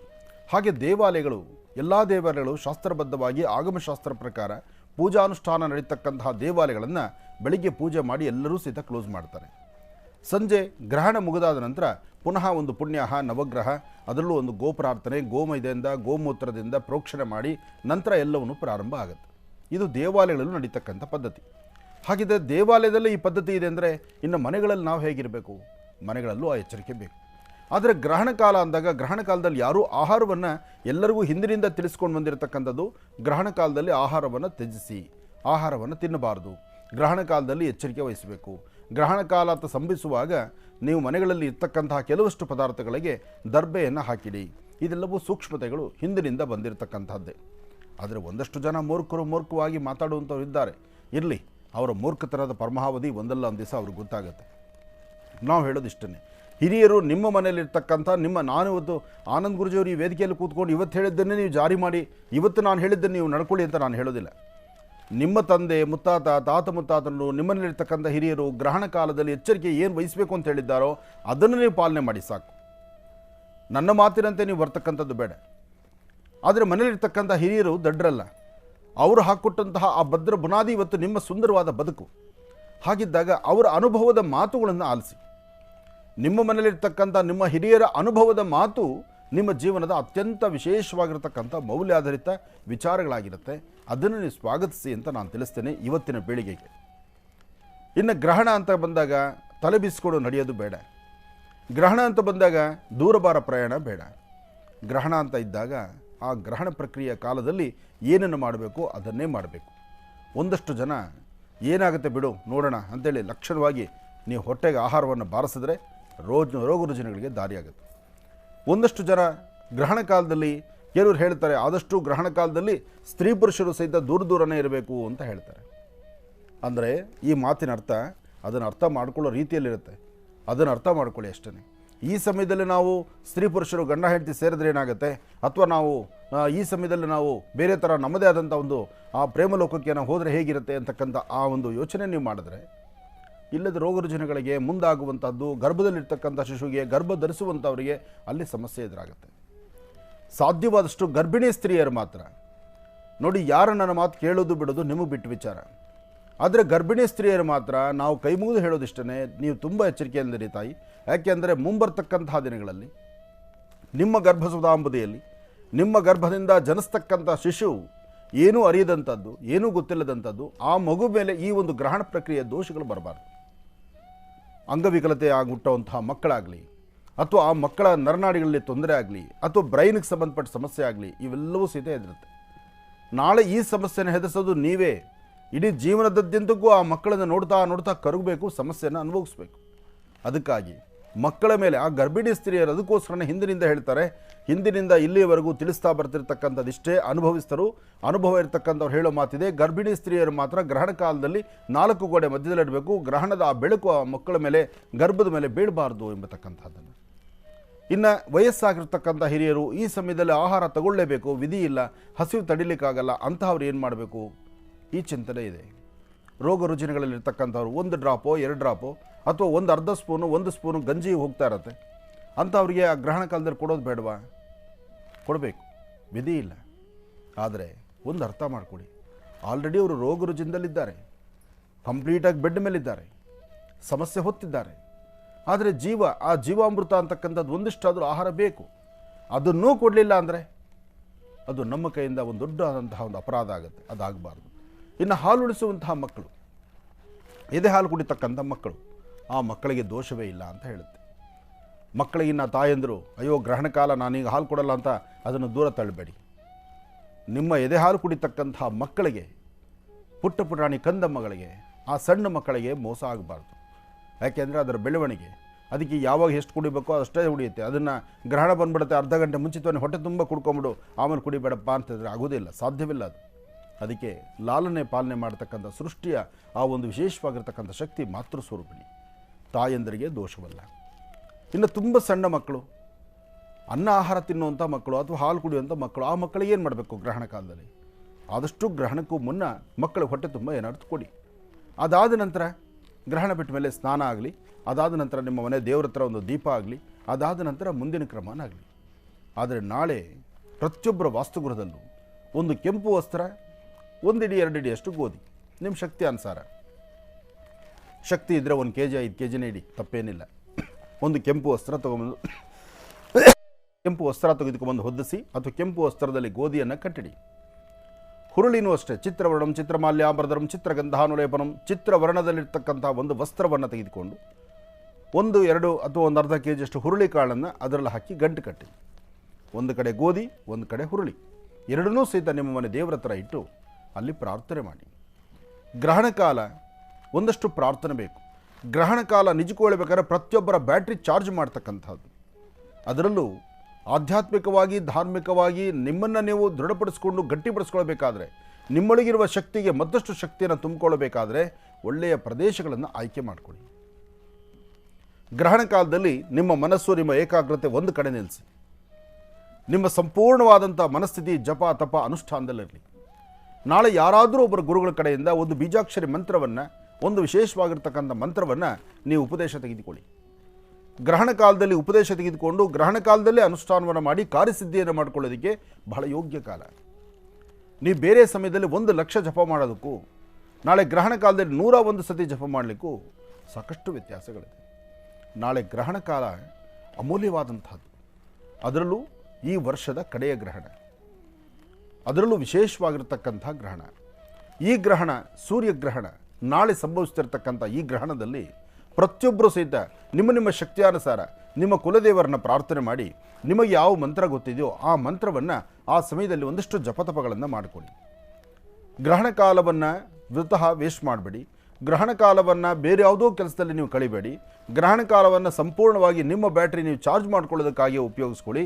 ಆ ಸಮಯದಲ್ಲಿ ಯಾವುದಾದ್ರೂ ಒಂದು ಬೀಜಾಕ್ಷರಿ ಮಂತ್ರವನ್ನು ಜಪಿಸಿ ಒಂದಷ್ಟು ಧ್ಯಾನ ಸಂಕಲ್ಪದಲ್ಲಿದ್ದರೆ ಹೆಚ್ಚಿನ ಫಲಾಫಲಗಳನ್ನು ಖಂಡಿತ ಸಿದ್ಧಿಪಡಿಸ್ಕೊಳ್ತೀರಿ. ಗ್ರಹಣ ಕಾಲವನ್ನು ಸ್ವಾಗತಿಸಬೇಕು. ಗ್ರಹಣ ಕಾಲದಲ್ಲಿ ಎಚ್ಚರಿಕೆ ವಹಿಸಬೇಕು. ಇದೇ ಪ್ರಕಾರ ನಮ್ಮ ಮಹರ್ಷಿವಾಣಿ ಕಾರ್ಯಕ್ರಮದಲ್ಲಿ ನಾನು ತಿಳಿಸಿರುವಂತಹ ತಂತ್ರಸಾರವನ್ನು ಗ್ರಹಣ ಪ್ರಾರಂಭದಲ್ಲೇ ನಾವು ಮಾಡಿಕೊಂಡು ಮಾಡುವಂಥ ಕಾಲವನ್ನು ಬಹಳ ಎಚ್ಚರಿಕೆಯಿಂದ ಮಾಡಿ ಭಗವತಿಯ ಅನುಗ್ರಹವನ್ನು ಪಾತ್ರರಾಗಬಹುದು. ಅದಕ್ಕಾಗಿ ಬಿಳಿ ಎಕ್ಕದ ಎಲೆ, ಬಿಳಿ ಎಕ್ಕದ ಹೂವು, ಅರಿಶಿಣದ ಕೊಂಬು, ಒಂದಿಷ್ಟು ಹಾಲು, ಜೊತೆಗೆ ಬೇಕಾಗಿರ್ತಕ್ಕಂಥ ಪದಾರ್ಥಗಳೇನು, ದೀಪಗಳು, ಇದೆಲ್ಲವನ್ನು ಸಹಿತ ನಾವು ತಿಳಿಸಿದ್ದೀವಿ. ಆ ತಿಳಿಸಿರ್ತಕ್ಕಂಥ ಪದಾರ್ಥಗಳನ್ನು ವ್ಯವಸ್ಥೆ ಮಾಡಿಕೊಳ್ಳಿ. ನಾಳೆಗೆ ಸಂಪೂರ್ಣ ಸಿದ್ಧರಾಗಿ ನಾಳೆ ಬೆಳಿಗ್ಗೆ ಮಹರ್ಷಿವಾಣಿ ಕಾರ್ಯಕ್ರಮದಲ್ಲಿ ಸಂಜೆ ನೀವು ಮಾಡಿಕೊಳ್ಬೇಕಾಗಿರ್ತಕ್ಕಂತಹ ನಿಯಮಗಳೇನು ಎಂಬತಕ್ಕಂಥದ್ದನ್ನು ಭಾಳ ಸ್ಪಷ್ಟೀಕರಿಸಿ ನಾವು ತಿಳಿಸ್ಕೊಡ್ತೀವಿ. ಅದನ್ನು ನೀವು ಸಂಜೆ ಗ್ರಹಣ ಕಾಲದಲ್ಲಿ ನೀವು ಮಾಡಿಕೊಳ್ಳೋದು ಬಹಳ ಉತ್ತಮ. ಬೆಳಗ್ಗೆ ನಾನು ಹೇಳಿದಾಗೆ ನನ್ನೊಂದಿಗೆ ನೀವು ಮಾಡ್ತಕ್ಕಂಥದ್ದಲ್ಲ, ನನ್ನ ಕಾರ್ಯಕ್ರಮವನ್ನು ವೀಕ್ಷಣೆ ಮಾಡಿ ಏನು ಮಾಡ್ತೀವಿ, ಹೇಗೆ ಮಾಡ್ತೀವಿ, ಯಾವ ಕ್ರಮವನ್ನು ಆಚರಿಸ್ತೀವಿ, ಯಾವ ಬೀಜಾಕ್ಷರಿ ಮಂತ್ರವನ್ನು ಈ ತಂತ್ರಕ್ಕೆ ಉಪಯೋಗಿಸ್ತಿದ್ದೀವಿ, ಇದು ಬಹಳ ಮುಖ್ಯ. ಇದೆಲ್ಲವನ್ನು ಸಹಿತ ಅರಿತು ಅದನ್ನು ಅದೇ ಪ್ರಕಾರವಾಗಿ ಸಂಧ್ಯಾಕಾಲ ಮಾಡಿ ಮಾಡೋದ್ರಿಂದ ಒಳ್ಳೆಯ ಯಶಸ್ಸನ್ನು ಕಾಣ್ತೀರಿ. ಹಾಗೆ ಪ್ರತಿ ಊರು, ಪ್ರತಿ ಗ್ರಾಮ, ಪ್ರತಿಯೊಂದು ಕಡೆಯೂ ನೀರಿರ್ತಕ್ಕಂಥದ್ದಿರುತ್ತೆ. ಕೆರೆ, ಬಾವಿ ಅಂಥ ಕಡೆ ಇರುತ್ತೆ, ಅಥವಾ ಒಂದಷ್ಟು ಒಳ್ಳೆಯ ಪ್ರದೇಶಗಳಿರುತ್ತೆ. ನಿಮಗೆ ಶಕ್ತಿ ಇದ್ದು ಅನುಕೂಲವಾಗಿದ್ದು ಅಲ್ಲೇನೂ ಸಮಸ್ಯೆ ಇಲ್ಲ ಅಂದರೆ ಅಂತಹ ಒಂದು ಒಳ್ಳೊಳ್ಳೆ ಪ್ರದೇಶಗಳಲ್ಲಿ ಕೂತ್ಕೊಂಡು ದೇವಾಲಯದ ಪ್ರಾಂತ್ಯ ಅಥವಾ ಪರಾಂಗಣ ಅಂಥ ಕಡೆ ಕೂತು ಅನುಷ್ಠಾನಗಳನ್ನು ಮಾಡಿಕೊಳ್ಳೋದು ಬಹಳ ಉತ್ತಮ. ಇದರಿಂದ ಒಳ್ಳೆಯ ಫಲಗಳನ್ನು ಖಂಡಿತ ಸಿದ್ಧಿಪಡಿಸ್ಕೊಳ್ತೀರಿ. ಆದರೆ ನಾಳೆ ಮಾತ್ರ ನೀವು ಮಾಡಬೇಕಾಗಿರ್ತಕ್ಕಂಥದ್ದು ಬೆಳಿಗ್ಗೆ ಯಥಾಪ್ರಕಾರ ದೇವತಾರಾಧನೆ, ಹಬ್ಬದ ಆಚರಣೆ ಎಂಬತಕ್ಕಂಥದ್ದು, ಮಹಾಲಕ್ಷ್ಮಿ ಪೂಜೆಯನ್ನು ಮಾಡ್ತಕ್ಕಂಥವ್ರು, ದೀಪಾವಳಿ ಮಹಾಲಕ್ಷ್ಮಿ ಪೂಜೆ ಮಾಡ್ತಕ್ಕಂಥವ್ರು ಇವತ್ತು ಸಂಜೆಯಿಂದಲೇ ಪ್ರಾರಂಭ ಆಗುತ್ತೆ. ಇವತ್ತು ದೀಪಾವಳಿ ಹಬ್ಬದ ಸಂಜೆ ಮಹಾಲಕ್ಷ್ಮಿ ಪೂಜೆಯನ್ನು ಶಾಸ್ತ್ರಬದ್ಧವಾಗಿ ಎಲ್ಲರೂ ಮಾಡ್ಬೋದು. ಯಾಕೆಂದರೆ ಅಮಾವಾಸ್ಯೆಯ ಪೂರ್ವಭಾವಿ ಅಮಾವಾಸ್ಯೆ ಇವತ್ತು ಸಂಜೆಯಲ್ಲೇ ನಿಮಗೆ ಎಲ್ಲರಿಗೂ ಲಕ್ಷ್ಮೀ ಪೂಜೆಗೆ ಬೇಕಾದಂಥ ಒಂದು ಮುಹೂರ್ತಗಳು ಸಿದ್ಧಿಯಾಗಿರುತ್ತೆ. ಅದರಿಂದ ಇವತ್ತು ಸಂಜೆ ಲಕ್ಷ್ಮೀ ಪೂಜೆ ಮಾಡ್ತಕ್ಕಂಥವರು ಎಲ್ಲರೂ ಮಾಡಿ. ಅಕಸ್ಮಾತ್ ನಾಳೆ ಬೆಳಗ್ಗೆದ್ರೆ ಗ್ರಹಣ ಇದೆ, ಗ್ರಹಣಕ್ಕೂ ಮುನ್ನ ಹೀಗೇಗಪ್ಪ ಅನ್ನೋದಾದರೆ ಬುಧವಾರ ದಿವಸ ಭಾಳ ವಿಶೇಷವಾಗಿರ್ತಕ್ಕಂಥ ರೀತಿಯಲ್ಲಿ ಎಲ್ಲರೂ ಸಹಿತ ಹಬ್ಬವನ್ನು ಆಚರಣೆ ಮಾಡ್ಬೋದು. ಆದರೂ ಇವತ್ತಿನ ದಿವಸ ಸಂಜೆ ಲಕ್ಷ್ಮೀ ಪೂಜೆ ಮಾಡೋದರಲ್ಲಿ ಖಂಡಿತ ತಪ್ಪಲ್ಲ. ಇವತ್ತು ಸಂಜೆ ತಾಯಿ ಮಹಾಲಕ್ಷ್ಮಿಗೆ ವಿಶೇಷವಾದಂಥ ರೀತಿ ಅರ್ಚನೆಯನ್ನು ಮಾಡಿ ಒಂದಷ್ಟು ಸಿಹಿ ಖಾದ್ಯಗಳನ್ನು ಲಕ್ಷ್ಮೀ ಪೂಜೆಗೆ ಏನೆಲ್ಲ ಮಾಡ್ತಿದ್ರೋ ಆ ಪದಾರ್ಥಗಳನ್ನು ಮಾಡಿ 4 ಜನ ಸುಮಂಗಲೆಯರನ್ನು ಕರೆದು ಸಣ್ಣ ಪುಟ್ಟ ಮಕ್ಕಳನ್ನು ಜೊತೆಗೂಡಿಸ್ಕೊಂಡು ಒಂದಷ್ಟು ಪಟಾಕಿ ಹೊಡೆದು ಸಡಗರ ಸಂಭ್ರಮದಿಂದ ಆಚರಣೆ ಮಾಡ್ಬೋದು. ಪಟಾಕಿ ಅಂದ ತಕ್ಷಣ ನಾವು ಸಹಿತ ಪಟಾಕಿ ತಂದಿದ್ದೀವಿ. ನಮ್ಮ ಮಹರ್ಷಿವಾಣಿ ಕಾರ್ಯಕ್ರಮದಲ್ಲೂ ಪಟಾಕಿ ಇದೆ. ಬಹುಶಃ ನಿಮಗೆ ಅಂಗಡಿಗಳಲ್ಲಿ ಇಂಥ ಪಟಾಕಿ ಎಲ್ಲೂ ಸಿಗುತ್ತೋ ಇಲ್ವೋ, ನಾವು ತಂದಿಟ್ಟಿದ್ದೀವಿ ಇಲ್ಲಿ ನೋಡಿ. ಒಂದೊಂದು ವಿಶೇಷ. ಈ ಸುರ್ಸುರು ಬತ್ತಿ ನೋಡಲಿಕ್ಕೆ ಕಷ್ಟ, ಎತ್ತೋದೇ ಕಷ್ಟ. ಇದು ಭಾಳ ಭಾರವಾಗಿದೆ. ಸುರ್ಸುರು ಬತ್ತಿ ನೋಡಿ ಎಷ್ಟು ಇದೇನಂತಾರೆ, ಇದು ಫ್ಲವರ್ ಪಾಟ್, ಭಾಳ ಚೆನ್ನಾಗಿ ಮಾಡಿದೆ. ಈ ಮಾಡಿರ್ತಕ್ಕಂಥ ಕಲೆಗಾರನಿಗೆ ಕೊಡಬೇಕು, ಎಷ್ಟು ಚೆನ್ನಾಗಿದೆ. ಆದರೆ ಇದನ್ನು ಇವತ್ತು ಅಂಟಿಸಲ್ಲ, ನಾವು ಕಡೆಯ ದಿವಸ ಇದನ್ನು ಅಂಟಿಸ್ತೀವಿ, ಆಶ್ರಮದಲ್ಲೇ ಅಂಟಿಸ್ತೀವಿ ಇದನ್ನು. ಚೆನ್ನಾಗಿದೆ, ಒಳ್ಳೆಯದಾಗಲಿ. ಇದು ದೀಪಾವಳಿ ಹಬ್ಬದ ವಿಶೇಷ ಮಹರ್ಷಿವಾಣಿ ನೇರ ಪ್ರಸಾರ ಕಾರ್ಯಕ್ರಮ. ವೀಕ್ಷಕರೇ, ಇವತ್ತು ನರಕ ಚತುರ್ದಶಿ, ಧನಲಕ್ಷ್ಮಿ ಪೂಜೆನ ವಿಶೇಷವಾಗಿ ಆಚರಿಸುವಂಥ ಶುಭ ದಿನ. ಇನ್ನು ನಾಳೆ ಮಂಗಳವಾರ ಕಾತ್ಯಾಯಿನಿ ಅಮಾವಾಸ್ಯೆ, ದೀಪಾವಳಿ ಅಮಾವಾಸ್ಯೆ ಜೊತೆಗೆ ಸೂರ್ಯಗ್ರಹಣ ಕೂಡ ಇದೆ.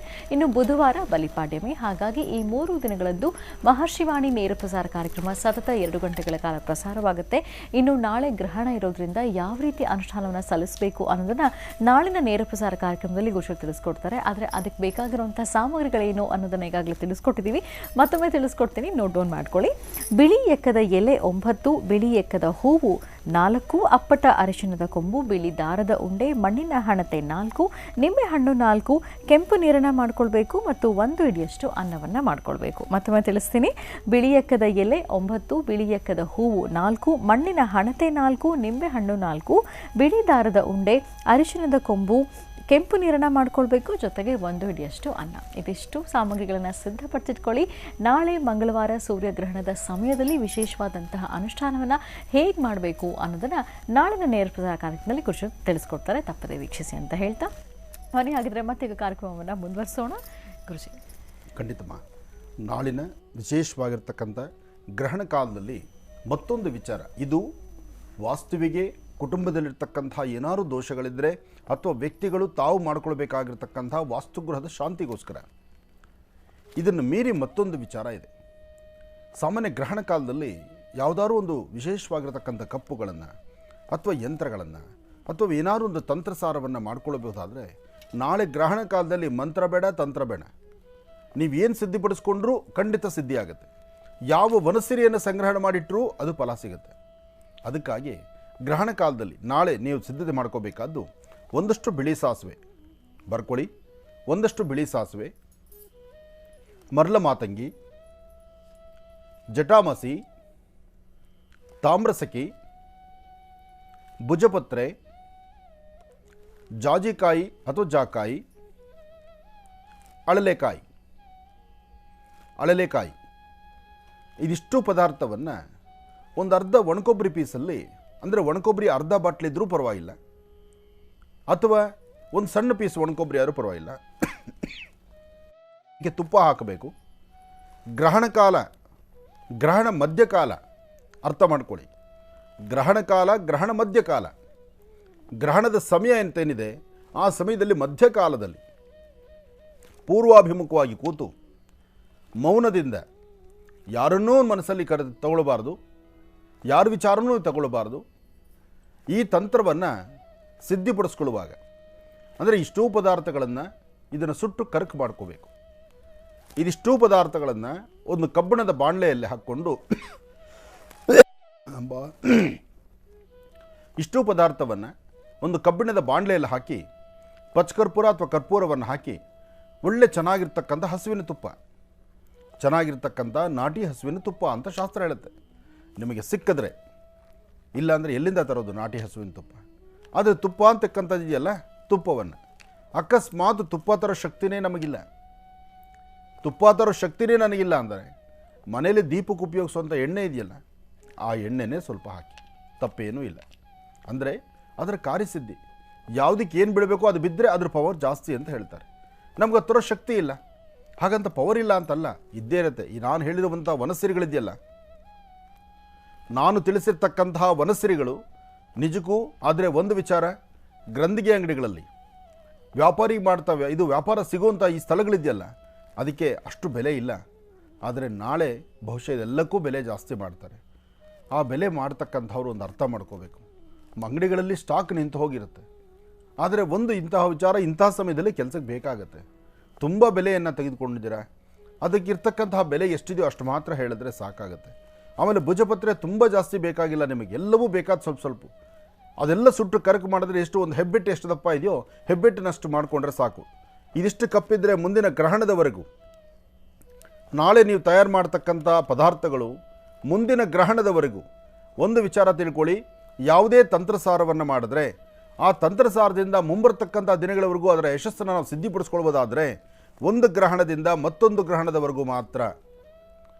ನೀವು ಯಾವುದೇ ತಂತ್ರಗಳನ್ನು ಮಾಡಿದ್ರು, ಯಾವುದೇ ಯಂತ್ರಗಳನ್ನು ಮಾಡಿದ್ರು, ಯಾವುದೇ ನಿಮ್ಮ ರಕ್ಷಣೆಗಾಗಿ ಸಿದ್ಧಿಪಡಿಸ್ಕೊಂಡ್ರು, ಅದು ಮುಂದಿನ ಗ್ರಹಣದೊಳಗೆ ಸಂಪೂರ್ಣ ಶಕ್ತಿಯನ್ನು ಕಳ್ಕೊಳ್ಳುತ್ತೆ. ಅದಕ್ಕಾಗಿ ನೀವು ಕೆ ಜಿ ಗಟ್ಟಲೆ ಮಾಡ್ಕೋಬೇಕಾದಿಲ್ಲ. ಇದೇ ವರ್ಷದಲ್ಲಿ 2 ಗ್ರಹಣ ಇದೆ, ಆದರೆ ಮುಂದಿನ ಗ್ರಹಣದವರೆಗೂ ಎಷ್ಟು ಬೇಕೋ ಅಷ್ಟು ಪ್ರಮಾಣ ಮಾತ್ರ. ಹೇಳಬೇಕಾದ್ರೆ ಎಲ್ಲ ಒಂದಿಷ್ಟಿಷ್ಟು ತೊಗೊಂಡ್ರೆ ಸಾಕು. ಒಣಕೊಬ್ಬರಿನೂ ಅಷ್ಟು ತುಂಬ ಹಾಕೋದು ಬೇಡ, ಸ್ವಲ್ಪ ಹಾಕಿದ್ರೆ ಸಾಕು. ಜಾಜಿಕಾಯಿ 10 ಬೇಡ, ಒಂದಿದ್ರೆ ಸಾಕು. ಅಳಲೆಕಾಯಿ ಒಂದಿದ್ರೆ ಸಾಕು, ಅಥವಾ ಅರ್ಧ ಇದ್ದರೆ ಸಾಕು. ನಮ್ಮನೆಗೆ ಅರ್ಧ ಮಾಡ್ಕೊಂಡು ಪಕ್ಕದ ಮನೆಯವ್ರು ತೊಗೊಂಡಿದ್ದಾರೆ, ಅವ್ರಿಗೆ ಅರ್ಧ ಕೊಟ್ಬಿಡಿ. ಯಾರೋ ಶಕ್ತಿ ಇಲ್ವಾ, ಮಾಡ್ಕೊಳ್ಳಿಕ್ಕಾಗಲಿಲ್ವಾ, ಮಾಡಬೇಕು ಅನ್ನೋ ಆಸೆಯಲ್ಲಿದ್ದಾರೆ, ನಿಮ್ಮನೆ ತಂದಿರೋ ಪದಾರ್ಥಗಳನ್ನು ಸ್ವಲ್ಪ ಸ್ವಲ್ಪ ಅವ್ರಿಗೆ ಕೊಡಿ, ಅವರು ಅದು ಮಾಡಿಕೊಳ್ಳಿ. ಆದರೆ ಈ ಕಪ್ಪು, ಈ ರಕ್ಷೆ ನಿಮ್ಮ ಮನೇಲಿರ್ತಕ್ಕಂಥ ನಿಮ್ಮ ಪತಿದೇವರಿಗೋ, ನಿಮ್ಮ ಮನೆ ಮಕ್ಕಳಿಗೋ, ಅಥವಾ ನಿಮ್ಮ ಹೆಣ್ಣುಮಕ್ಕಳಿಗೋ, ಉದ್ಯೋಗಕ್ಕೆ ಹೊರಡತಕ್ಕಂಥವ್ರು, ಕೆಲಸಕ್ಕೆ ಹೊರಡತಕ್ಕಂಥವ್ರು, ಯಾವುದೇ ಒಂದು ವೃತ್ತಿಯಲ್ಲಿ ಅಭಿವೃದ್ಧಿ ಕಾಣಬೇಕು ಅಂತಕ್ಕಂಥವ್ರಿಗೆ ಇದೊಂದು ಶ್ರೀರಾಮ ರಕ್ಷೆ. ಅಂತಹ ಒಂದು ರಕ್ಷೆಯನ್ನು ಕೊಡ್ತಕ್ಕಂಥ ಈ ಒಂದು ತಂತ್ರಸಾರ ಮಾಡುವ ವಿಧಿವಿಧಾನ ನಾನು ತಿಳಿಸ್ಕೊಡ್ತೇನೆ. ಆದರೆ ಪದಾರ್ಥಗಳ ಸಿದ್ಧಿ ಮಾತ್ರ ನೀವು ಸಿದ್ಧಿ ಮಾಡಿಟ್ಕೊಳ್ಬೇಕು. ನಮಗೆ ಶಕ್ತಿ ಇದ್ದಿದ್ದರೆ ಈ ಎಲ್ಲ ಪದಾರ್ಥಗಳನ್ನು ಚಿಕ್ಕದಾಗಿ ಕಲ್ಸಕ್ರೆ ಥರ ಪಾಕೆಟ್ ಮಾಡಿಬಿಟ್ಟು ನಾವೇ ನಿಮ್ಮೆಲ್ಲರಿಗೂ ಕಳಿಸ್ಬಿಡ್ತಾ ಇದ್ವಿ. ಆದರೆ ಏನು ಮಾಡಬೇಕು? ಇದು ವಿಶ್ವ, ಇದು ಚಿಕ್ಕ ಗೂಡಲ್ಲ. ನಾನು ನಿಮ್ಮ ಮನೆಯಲ್ಲಿ ಬಂದು ಹೇಳುವಾಗ ನಿಮಗೆ ಗೊತ್ತಾಗುತ್ತೆ, ಎಲ್ಲರ ಮನೆಗಳಲ್ಲೂ ಎಲ್ಲರೂ ನೋಡಬೇಕಾದಂಥದ್ದು, ಎಲ್ಲರಿಗೂ ಬೇಕಾಗಿರ್ತಕ್ಕಂಥದ್ದು. ಹಾಗಾಗಿ ತುಂಬ ಖರ್ಚು ವೆಚ್ಚ ಬೇಡ, ಚಿಕ್ಕದಾಗಿ ಚುಟುಕಾಗಿ ಮಾಡ್ಕೊಳ್ಳಿ. ಮುಂದಿನ ಗ್ರಹಣದ ತನಕ ಮಾತ್ರ ಅದನ್ನು ಉಪಯೋಗಿಸ್ಕೊಳ್ಳಿ. ಇದರಿಂದ ನಿಮ್ಮ ಪರಿವಾರಕ್ಕೆ ಹೆಚ್ಚು ಅನುಕೂಲ ಸಿಗಲಿ ಅಂತ ನಾನು ದೇವರನ್ನ ಪ್ರಾರ್ಥನೆ ಮಾಡ್ತೇನೆ. ಹಾಗೆ ಇವತ್ತಿನ ಕಾಯಕದಲ್ಲಿ ಸಂಜೆ ತಾಯಿ ಮಹಾಲಕ್ಷ್ಮಿ ಪೂಜೆ ಆಗಬೇಕಾಗಿದೆ. ಅದರಲ್ಲೂ ಇವತ್ತಿನ ತಿಥಿವಾರ ನಕ್ಷತ್ರ ಫಲ ಏನು ಎಂಬತಕ್ಕಂಥದ್ದನ್ನು ನಾನು ತಿಳಿಸ್ಕೊಡ್ತೀನಿ. ಆದರೆ ನಾಳೆಗೆ ಬೇಕಾಗಿರುವ 2 ಪದಾರ್ಥ, ಒಂದು ವಾಸ್ತುಶಾಂತಿ, ಅದಕ್ಕೂ ಇದಕ್ಕೂ ಸಂಬಂಧ ಇಲ್ಲ. 2ನೇದು ತಂತ್ರಸಾರ. ತಂತ್ರಸಾರ ಅನ್ನೋದು ನಿಮ್ಮ ಯಶಸ್ಸಿಗೋಸ್ಕರ, ನಿಮ್ಮ ಪರಿವಾರದ ಯಶಸ್ಸಿಗೋಸ್ಕರ, ಮಗನಿಗಾಗಲಿ ಗಂಡನಿಗಾಗಲಿ ಅಥವಾ ನಿಮ್ಮ ಮನೆ ಮಕ್ಕಳಿಗಾಗಲಿ ಹೆಣ್ಣು ಮಕ್ಕಳಿಗಾಗಲಿ ಉದ್ಯೋಗಕ್ಕೆ ಕೊಡುತ್ತಿರ್ತಕ್ಕಂಥವ್ರಿಗಾಗಲಿ ಅವ್ರಿಗೊಂದು ರಕ್ಷೆಯನ್ನು ನೋಡಿ. ನಾಳೆ ನೀವು ಸಿದ್ಧಿಪಡಿಸ್ತಕ್ಕಂಥ ಆ ಕಪ್ಪು ಎಷ್ಟು ಕೆಲಸ ಮಾಡುತ್ತೆ ಅಂದರೆ, ಹೆಣ್ಣು ಮಕ್ಕಳಾದರೆ ಎಡಗಣ್ಣಿನ ಹುಬ್ಬಿನ ಮೇಲೆ ಇಟ್ಕೊಳ್ಬೇಕು, ಸಣ್ಣದಾಗಿ ಗೊತ್ತಿಲ್ಲದ ಥರ ಸುಮ್ಮನೆ ತುಳಸಿ ಕಡ್ಡಿನೆಲ್ಲ ಅದ್ದಬೇಕು, ಅದನ್ನು ಕಣ್ಣು ಹೋಗಿ ಟಚ್ ಮಾಡಬೇಕು. ಗಂಡು ಮಕ್ಕಳಾದರೂ ಅಷ್ಟೇ, ನೀವು ಈ ಒಂದು ವಿಶೇಷವಾಗಿರ್ತಕ್ಕಂಥ ವಸ್ತು ನಿಮ್ಮ ಹತ್ರ ಇದೆ ಅಂತಕ್ಕಂಥದ್ದು ಮತ್ತೊಬ್ಬರಿಗೆ ಗೊತ್ತಾಗಬಾರ್ದು. ನೀವು ಅಷ್ಟೇ ತುಳಸಿ ಕಡ್ಡಿನಲ್ಲಿ ಅದನ್ನು ಟಚ್ ಮಾಡಬೇಕು, ಅದನ್ನು ರೈಟ್ ಸೈಡ್ ಕಣ್ಣು ಹುಬ್ಬಿನ ಮೇಲ್ಗಡೆ ಒಂಚೂರು ಟಚ್ ಮಾಡಬೇಕು. ಇದನ್ನು ಮಾಡಿಕೊಂಡು ನಿಮ್ಮ ಕೆಲಸ ಕಾರ್ಯಗಳಿಗೆ ಹೊರಡಿ ನೋಡಿ, ಆಮೇಲೆ ಅದರ ಕೆಲಸ ಹೇಗಿರುತ್ತೆ ಅಂತ. ಯಾವುದೇ ಶತ್ರುತ್ವ ಇಲ್ದಿರ, ಎಲ್ಲರಲ್ಲೂ ಒಂದು ಮಿತ್ರತ್ವ, ಎಲ್ಲರಲ್ಲೂ ಒಂದು ಬಾಂಧವ್ಯ, ಎಲ್ಲರಲ್ಲೂ ಒಂದು ಪ್ರೀತಿ ವಿಶ್ವಾಸ. ಅಥರ್ವಣದಲ್ಲಿ ಬರ್ತಕ್ಕಂತಹ ತಂತ್ರಸಾರಗಳು ಇದು ಮನುಷ್ಯನ ಯಶಸ್ಸಿಗಾಗಿರ್ತಕ್ಕಂಥದ್ದು. ಆದರೆ ನಮ್ಮಲ್ಲಿ ಒಂದಷ್ಟು ಜನ ಇದ್ದಾರೆ, ನಾವು ಇದು ನೋಡಿ, ಇದಿಷ್ಟು ಒಳ್ಳೆಯದನ್ನು ಮಾಡಲಿಕ್ಕಾಗಿ ನಾನು ಹೇಳಿದ್ದೇನೆ. ಒಳ್ಳೆಯದ್ರ ಬಗ್ಗೆ ನಿಮ್ಮ ಚಿಂತನೆ ತಿಳಿಸ್ತಾ ಇದ್ದೇನೆ. ಇದೇ ಪದಾರ್ಥಗಳನ್ನ ಇಟ್ಕೊಂಡು ಇನ್ನೊಂದು ಕ್ರಮ ಉಪಯೋಗಿಸಿದ್ರೆ ವ್ಯಕ್ತಿಗಳನ್ನು ಹುಚ್ಚರನ್ನು ಮಾಡ್ತಾರೆ. ಅಲ್ಲೇ ಮಾಡುವಂಥದ್ದು ತಂತ್ರ ಮಂತ್ರ ಯಂತ್ರಗಳನ್ನು, ಅಲ್ಲೇ ಮಾಡ್ತಕ್ಕಂಥದ್ದು ಕೆಡಕನ್ನು, ಅದನ್ನೇ ಉಪಯೋಗಿಸ್ಕೊಂಡು ಮಾಡ್ತಕ್ಕಂಥದ್ದು ಇನ್ನೊಬ್ಬರ ಮನೆ ಹಾಳು ಮಾಡುವಂಥದ್ದನ್ನು. ಆದರೆ ನಮಗೆ ಯಾವುದೇ ಕಾರಣಕ್ಕೂ ಅಂತಹ ವಿದ್ಯೆ ನಮಗೆ ಬೇಡ. ಆ ವಿದ್ವತ್ತಲ್ಲಿ ನಾವು ಮುಂದೆ ಹೋಗಬಾರ್ದು. ನನಗೊಬ್ಬ ನೋವು ಕೊಟ್ಟರೂ ಪರವಾಗಿಲ್ಲ, ಅವನಿಗೆ ನೋವು ಕೊಡೋದಕ್ಕೆ ಮೇಲ್ ಭಗವಂತ ಇದ್ದಾನೆ ಬಿಟ್ಟರೆ ನಾವು ಆ ಕಾಯಕಕ್ಕೆ ಮುಂದಾಗಬಾರ್ದು. ನೋವು ಕೊಟ್ಟವನಿಗೂ ಸಹಿತ ಒಳ್ಳೆಯದಾಗಲಿ ಅಂತ ಹರಿಸ್ತಕ್ಕಂತಹ ಗುಣ ನಿಮ್ಮದಾಗಿರಬೇಕು. ಆಗ ಭಗವಂತ ನಮ್ಮೊಂದಿಗಿದ್ದಾನೆ. ಯಾಕೆಂದರೆ ಈ ಕಲಿಯುಗದಲ್ಲಿ ಇವತ್ತು ದೋಸೆ ತಿರುವು ಹಾಕ್ದಂಗೆ, ಇವತ್ತು ನಾನೇನು ಮಾಡ್ತೀನೋ ನಾಳೆ ಬೆಳಗ್ಗೆ ನನಗದು ಖಂಡಿತ ಆಗುತ್ತೆ. ಇನ್ನೊಬ್ಬರಿಗೆ ಕೆಟ್ಟದ್ದಾಗಲಿ ಅಂತ ನಾನು ಹರಿಸಿದ್ರೆ ನಾಳೆ ಬೆಳಗ್ಗೆ ಅಲ್ಲ ಅನಿಸಿ ಇವತ್ತು ಸಂಜೆಗೆ ನನಗೆ ಕೆಟ್ಟದಾಗೋಗಿರುತ್ತೆ. ಅದಕ್ಕೆ ಕೆಟ್ಟದ್ದು ಮಾಡೋದು ಅವ್ರು ಮುಂದೆ ಬಂದ್ರೂ ನಿನಗೆ ಒಳ್ಳೇದಾಗಲಿಪ್ಪ ಅಂತಲೇ ಹರಿಸ್ಬೇಕದು ನನ್ನ ಧರ್ಮ. ಇದನ್ನೇ ಎಲ್ಲರೂ ಪಾಲನೆ ಮಾಡೋಣ, ಒಳ್ಳೆಯ ಯಶಸ್ಸನ್ನು ಸಿದ್ಧಿಪಡಿಸ್ಕೊಳ್ಳೋಣ. ಈ ಒಂದು ನಾಳೆಯ ಗ್ರಹಣದ ಬಗ್ಗೆ ಒಂದಷ್ಟು ಎಚ್ಚರಿಕೆ ವಹಿಸೋಣ. ಮತ್ತೊಮ್ಮೆ ದೀಪಾವಳಿ ಹಬ್ಬದ ಶುಭಾಶಯಗಳು. ಒಳ್ಳೆಯದಾಗಲಿ. ಪಂಚಾಂಗ ಶ್ರವಣ, ರಾಶಿಫಲ ಪ್ರಾರಂಭ. ಪಂಚಾಂಗ ಶ್ರವಣ, ರಾಶಿಫಲ ಜೊತೆಗೆ ಇವತ್ತಂತೂ ಪುಟ್ಟ ಪುಟಾಣಿ ಮಕ್ಕಳು ಪಟಾಕಿನ ಹೊಡಿಬೇಕಾದ್ರೆ ಸ್ವಲ್ಪ ಎಚ್ಚರಿಕೆಯಿಂದ ಇರಿ. ಎಚ್ಚರಿಕೆ ಅಂದರೆ ಪಟಾಕಿ ಹೊಡಿಬೇಡಿ ಅಂತಲ್ಲ, ಪಟಾಕಿ ಹೊಡಿಬೇಕು. ನಾನೇ ಹೇಳ್ತಿದ್ದೇನೆ, ಪಟಾಕಿ ಹೊಡಿಬೇಕು. ಆದರೆ ಪಟಾಕಿ ಹೊಡಿಯುವಾಗ ಮನೇಲಿ ದೊಡ್ಡವ್ರನ್ನ ಜೊತೆಯಲ್ಲಿ ಇಟ್ಕೊಳ್ಳಿ. ಯಾಕೆಂದರೆ ಕಣ್ಣು ಬಹಳ ಮುಖ್ಯವಾಗಿರ್ತಕ್ಕಂಥದ್ದು. ಅಕಸ್ಮಾತ್ ಮಕ್ಕಳು ಪಟಾಕಿ ಹೊಡೆಯುವಾಗ ಕಣ್ಣಿಗೆ ಏನಾದ್ರು ಪೆಟ್ಟು ಮಾಡಿಕೊಂಡ್ರೆ ಇದು ಪ್ರತಿ ವರ್ಷ ಇರ್ತಕ್ಕಂಥದ್ದು. ಪ್ರತಿ ವರ್ಷ ಪಟಾಕಿ ಹೊಡೆಯುವಾಗ ಇಂಥದ್ದೇ ಅವಘಡಗಳಾಗುತ್ತೆ. ಸಾಮಾನ್ಯ ಕಣ್ಣಿನ ಬಗ್ಗೆ ಕಣ್ಣಿನ ಡಾಕ್ಟ್ರನ್ನ ನೋಡಿದ್ರೆ ಡಾಕ್ಟರ್ ಭುಜಂಗ್ ಶೆಟ್ಟಿ ಅವರ ಹತ್ರ ಸಾಕಷ್ಟು ಕೇಸುಗಳು ಬರ್ತಾ ಇರುತ್ತೆ. ಅವ್ರು ಪ್ರತಿ ವರ್ಷ ಹೇಳ್ತಾರೆ, ದೇಹಕ್ಕೆ ಪ್ರಧಾನವಾದ್ದು ಕಣ್ಣು, ಕಣ್ಣನ್ನು ಭಾಳ ಜೋಪಾನ ಕಾಪಾಡ್ಕೊಳ್ಳಿ, ಕಣ್ಣನ್ನು ಮಕ್ಕಳ ಥರ ಹುಷಾರಾಗಿರಿ. ಮಕ್ಕಳು ಪಟಾಕಿ ಹೊಡೆಯುವಾಗ ಮನೇಲಿರ್ತಕ್ಕಂಥ ಪೋಷಕರು, ತಂದೆ ತಾಯಿ, ಅಣ್ಣ ಅತಿ ಯಾರು ಜೊತೆಯಲ್ಲಿದ್ದೀರೋ ಅವರೆಲ್ಲರೂ ಸ್ವಲ್ಪ ಹಿರಿಯರು ಅವ್ರ ಜೊತೆಯಲ್ಲಿರಿ ಪಟಾಕಿ ಹೊಡೆಯೋದನ್ನು ಅಂತ. ಯಾಕೆಂದರೆ ಪಟಾಕಿ ಹೊಡಿಬೇಕಾದ್ರೆ ಅವ್ರಿಗೆ ಗೊತ್ತಾಗೋದಿಲ್ಲ. ಆ ಫ್ಲವರ್ ಫಾಟೋ ಮತ್ತು ಸುರ್ಸುರು ಬತ್ತಿನೋ ಏನೋ ಒಂದು ಡಮ್ ಅನ್ನೋ ಒಂದು ಶಬ್ದನೋ. ನಮ್ಮಲ್ಲೂ ಇದೆ, ಈರುಳ್ಳಿ ಅಟಮ್ ಬಾಂಬ್ ಎಲ್ಲ ತಂದಿಟ್ಟಿದ್ದಾರೆ ಇಲ್ಲಿ. ಈ ಈರುಳ್ಳಿ ಅಟಮ್ ಬಾಂಬ್ ಸೈಜ್ ನೋಡಿದ್ರೇ ಭಯ ಆಗುತ್ತೆ. ಸಣ್ಣದು, ಭಾಳ ಚಿಕ್ಕದು ನಮ್ಮ ಈರುಳ್ಳಿ ಅಟಮ್ ಬಾಂಬ್ ಇದು. ಈ ಅಟಮ್ ಬಾಂಬ್ ಅಂಟಿಸ್ಬೇಕಾದ್ರೆ ಯಾವುದಾದ್ರು ಪ್ಯಾಲೇಸ್ ಗ್ರೌಂಡ್ಗೆ ಹೋಗಬೇಕು, ಇಲ್ಲೆಲ್ಲ ಅಂಟಿಸೋಕ್ಕಾಗಲ್ಲ ಅದನ್ನು. ಹೀಗೆ ಸಣ್ಣ ಪುಟ್ಟ ಪಟಾಕಿ ಆದರೂ ಎಚ್ಚರಿಕೆ ಬೇಕು. ಆ ಎಚ್ಚರಿಕೆ ವಹಿಸಬೇಕಾದ್ದು ಮನೇಲಿರ್ತಕ್ಕಂಥ ಹಿರಿಯರ ಜವಾಬ್ದಾರಿ. ಯಾಕೆಂದರೆ ನೀವೇನೋ ಒಳಗಡೆ ಅಡುಗೆ ಮನೇಲಿ ಕೆಲಸ ಮಾಡ್ತಾ ಇರೋದು, ಅಥವಾ ನೀವು ಪೇಪರ್ ನೋಡ್ತಾ ಇರೋದು, ಅಥವಾ ಮನೇಲಿರ್ತಕ್ಕಂಥ ಅವ್ರ ಹಿರಿಯರು ಪೇಪರ್ ನೋಡ್ತಾ, ಅಥವಾ ನೀವು ಇನ್ನೇನೋ ಟಿ ವಿನಲ್ಲಿ ಇನ್ಯಾವುದೋ ಮೊಬೈಲಲ್ಲಿ ಇನ್ಯಾರೋ ನೋಡ್ಕೊಂಡಿದ್ರೆ ಮಕ್ಕಳು ಸಣ್ಣ ಪಟಾಕಿ ಅಂದ್ಕೊಂಡು ಸಣ್ಣ ಪಟಾಕಿನೇ ದೊಡ್ಡದಾಗಿ ಇಟ್ಕೊಟ್ಬಿಡುತ್ತೆ. ಕೆಲವೊಮ್ಮೆ ಈ ಫ್ಲವರ್ ಪಾಟ್ ಅಂಟಿಸಿದ್ರೆ ಅದು ಅಂಟ್ಕೊಂಡು ಅದೇನೋ ಅದು ಇರಬೇಕಾದ್ದು, ಅದು ನಡೆಸಬೇಕಾದ ಕ್ರಮ ಎಲ್ಲ ಢಮ್ ಅಂತ ಶಬ್ದ ಒಂದೇ ಸತಿ ಬಂದ್ಬಿಡುತ್ತೆ. ಇದೆಲ್ಲ ಆಗಿ ಕೈ ಸುಟ್ಕೊಳ್ಳುವಂಥ ಪ್ರಮೇಯಗಳು ಜಾಸ್ತಿ ಇರುತ್ತೆ. ಕೈಯೇ ಕಾಲು ಸುಟ್ಕೊಂಡ್ರೂ ಒಂಚೂರು ಪೆಟ್ಟಾಯಿತು ಪರವಾಗಿಲ್ಲ, ಆದರೆ ಕಣ್ಣಿಗೆ ಪೆಟ್ಟಾಗಬಾರ್ದು. ಅದಕ್ಕಾಗಿ ಮಕ್ಕಳಿಗೆ ಸ್ವಲ್ಪ ಜೋಪಾನ ಹೇಳಿ ಮಕ್ಕಳ ಜೊತೆಲೇ ಇರಿ ಪಟಾಕಿ ಹೊಡೆಯುವಾಗ. ಒಳ್ಳೆಯದಾಗಲಿ. ಏಕದಂತಾಯ ವಿದ್ಮಹೇ ವಕ್ರತುಂಡಾಯ ಧೀಮಹಿ ತನ್ನೋ ದಂತಿ ಪ್ರಚೋದಯಾತ್. ನಮೋ ರಾಧಪದೇ ನಮೋ ಗಣಪತೆ ನಮಃ ಪ್ರಮದಪದೇ ನಮಸ್ತೆ ಅಸ್ತು ಲಂಬೋದರಾಯ ಏಕದಂತಾಯ ಸರ್ವವಿಘ್ನವಿನಾಶನೇ ನಮಸ್ತೆ ಶಿವಸುತಾಯ ಶ್ರೀ ವರದಮೂರ್ತಯೇ ನಮೋ ನಮಃ. ಎಲ್ಲಿ ಕೆಮ್ಮು ಬಂದ್ಬಿಡುತ್ತೋ ಅಂತ ಮುಂದೆ ಹೋಗೋದಕ್ಕೆ ಅಲ್ಲಲ್ಲೇ ಬ್ರೇಕ್ ಆಗ್ತಾ ಇದ್ದೀವಿ ನಾವು. ಶ್ರೀ ಶುಭಕೃತ್ನಾಮ ಸಂವತ್ಸರೆ ದಕ್ಷಿಣಾಯನೇ ಶರದ್ ಋತು ಅಶ್ವೀಜ ಮಾಸ ಕೃಷ್ಣಪಕ್ಷ 24/10/2022 ಸೋಮವಾರ. ಬಹಳ ವಿಶೇಷವಾಗಿರ್ತಕ್ಕಂಥ ದಿನ, ಚತುರ್ದಶಿ, ಹಸ್ತ ನಕ್ಷತ್ರ. ಇನ್ನು ಬೆಳಗ್ಗೆ ಎದ್ದರೆ ಅಮಾವಾಸ್ಯೆ, ಧನಲಕ್ಷ್ಮಿ ಪೂಜೆ ಇವತ್ತಿನ ದಿವಸ. ನರಕ ಚತುರ್ದಶಿ ಇರತಕ್ಕಂಥದ್ದು. ನರಕಾಸುರನ ಸಂಹಾರ ಆದ್ದರಿಂದ ಅರ್ಥ ಮಾಡ್ಕೊಳ್ಳಿ. ನರಕಾಸುರನ ಸಂಹಾರವಾದ್ದರಿಂದ ಬೆಳಗ್ಗೆ 5 ಗಂಟೆಗೆ, ಅದು ಬೆಳಗ್ಗಿನ ಜಾವದ ಒಂದು ಸಿಹಿ ಸುದ್ದಿಯನ್ನು ಕೇಳಿ ಎಲ್ಲರೂ ಸಹಿತ ತಲೆಗೆ ಸ್ನಾನ ಮಾಡಿಕೊಂಡು ಹಿಂದೆಲ್ಲೇ ಪಟಾಕಿಯನ್ನು ಅಂಟಿಸಿ ಸಡಗರ ಸಂಭ್ರಮದಿಂದ ಮನೆ ಬಾಗಿಲಲ್ಲಿ ದೀಪವನ್ನು ಹಚ್ಚಿ ನಮಸ್ಕಾರ ಮಾಡಿ ಭಗವಂತನ ಪ್ರಾರ್ಥನೆ ಮಾಡುವಂಥ ಕಾಲ. ಬೆಳಗ್ಗೆ 5 ಗಂಟೆಗೆ ಇದಾಗಬೇಕು. ಈಗಾಗಲೇ ಸಮಯ ಸಾಕಷ್ಟು ಮುಂದೆ ಬಂದಾಯಿತು, ಈಗಲೂ ಕಾಲ ಮಿಂಚಿಲ್ಲ. ಆ ಸಡಗರ ಸಂಭ್ರಮ ನಿಮ್ಮ ಮನೆ ಮಾಡಲಿ. ಪ್ರತಿಯೊಬ್ಬರ ಮನೆಯಲ್ಲೂ ಇವತ್ತಿನಿಂದ, ಅಂದರೆ ನಿನ್ನೆ ನೀರು ತುಂಬ ಹಬ್ಬದಿಂದಲೇ ಶುರುವಾಯಿತು, ಇವತ್ತಿನಿಂದ ಎಲ್ಲರ ಮನೆಯಲ್ಲೂ ಬೆಳಗ್ಗೆ ಮತ್ತು ಸಂಧ್ಯಾಕಾಲ ಕಂಪಲ್ಸರಿ ದೀಪವನ್ನು ಹಚ್ಚಿ. ಈ ಮಾಸದಲ್ಲಿ ದೀಪದ ಮಾಸ, ಅದು ದೀಪ ಬಹಳ ವಿಶೇಷವಾಗಿರ್ತಕ್ಕಂಥದ್ದು. ಆ ದೀಪ ಮಹಾಲಕ್ಷ್ಮಿಯನ್ನು ಮನೆ ಬಾಗಿಲಲ್ಲಿ, ದೇವ್ರ ಮನೆ ಹತ್ರ, ನಿಮ್ಮ ಬೀರು ಹತ್ರ ಮತ್ತು ರೂಮ್ ಬಾಗಿಲುಗಳ ಹತ್ರ ಎಲ್ಲ ಕಡೆ ಹಚ್ಚಿ. ಆದರೆ ಹೆಣ್ಣು ಮಕ್ಕಳು ದೀಪಗಳನ್ನು ಅಲ್ಲಲ್ಲಿ ಹಚ್ತೀರಿ, ಜೋಪಾನವಾಗಿ ಓಡಾಡಿ. ನಿಮ್ಮ ವಸ್ತ್ರದ ಕಡೆ ಒಂದಷ್ಟು ಗಮನ ಇರಲಿ. ಯಾಕೆಂದರೆ ಮೈಮರೆತು ಆ ಮೂಲೆಗಳಲ್ಲಿ ದೀಪ ಹಚ್ಚಿರ್ತೀರಿ. ಮನೆಯಲ್ಲಿ ಮಕ್ಕಳು, ಹಿರಿಯರು ನಿಮ್ಮ ಬಾಗಿಲಿಗೆ ಹಾಕಿರುವಂಥ ಕರ್ಟನ್ನು, ಅಥವಾ ಈಗಂತೂ ಅಲಂಕಾರಿಕೆ ಕೆಲವು ಪ್ಲಾಸ್ಟಿಕ್ ಸಾಮಗ್ರಿಗಳು ಇವೆಲ್ಲ ಹಾಕಿರ್ತೀರಲ್ಲ, ಸ್ವಲ್ಪ ಎಚ್ಚರಿಕೆ ವಹಿಸಿ. ನಾವು ಏನೇ ಮಾಡಿದ್ರೂ ಎಚ್ಚರಿಕೆಯಿಂದ ಮಾಡ್ತಕ್ಕಂಥದ್ದು ಬಹಳ ಉತ್ತಮ. ಅದರಲ್ಲೂ ಧನಲಕ್ಷ್ಮಿ ಪೂಜೆ ಅಂತಂದೆ ಪ್ರತಿಯೊಬ್ಬರು ಇವತ್ತು ಸಂಧ್ಯಾ ಕಾಲ ತಾಯಿ ಮಹಾಲಕ್ಷ್ಮಿಯನ್ನು ಆರಾಧನೆ ಮಾಡ್ತಾ ಲಕ್ಷ್ಮೀ ಪೂಜೆಯನ್ನು ಸಡಗರ ಸಂಭ್ರಮದಿಂದ ಆಚರಣೆ ಮಾಡಿ ಆ ತಾಯಿ ಮಹಾಲಕ್ಷ್ಮಿ ತಮ್ಮೆಲ್ಲರಿಗೂ ಸಹಿತ ತಮ್ಮೆಲ್ಲರ ವಾಸ್ತುಗೃಹದಲ್ಲೂ ವ್ಯಾಪಾರ ವ್ಯವಹಾರ ಕ್ಷೇತ್ರದಲ್ಲೂ ತಾಯಿ ಸ್ಥಿರ ಮಹಾಲಕ್ಷ್ಮಿಯಾಗಿ ನಿಂತು ನಿಮ್ಮೆಲ್ಲರ ಮನೋಕಾಮನೆ ಬೇಗ ಸಿದ್ಧಿಯಾಗೋಂಗಾಗಲಿ ಅಂತ ನಾನು ಸಹಿತ ದೇವಿನ ಪ್ರಾರ್ಥನೆ ಮಾಡ್ತೇನೆ. ಸರ್ವಮಂಗಳ ಮಾಂಗಲ್ಯೆ ಶಿವೆ ಸರ್ವಾರ್ಥ ಸಾಧಿಕೆಯಂ ಶರಣ್ಯೇ ತ್ರ್ಯಂಬಕೆ ಗೌರಿ ನಾರಾಯಣಿ ನಮೋಸ್ತುತೆ. ದೇವಿಯ ಸಂಪೂರ್ಣ ಅನುಗ್ರಹ ನಿಮ್ಮೆಲ್ಲರಿಗೂ ಇರಲಿ, ಒಳ್ಳೆಯದಾಗಲಿ.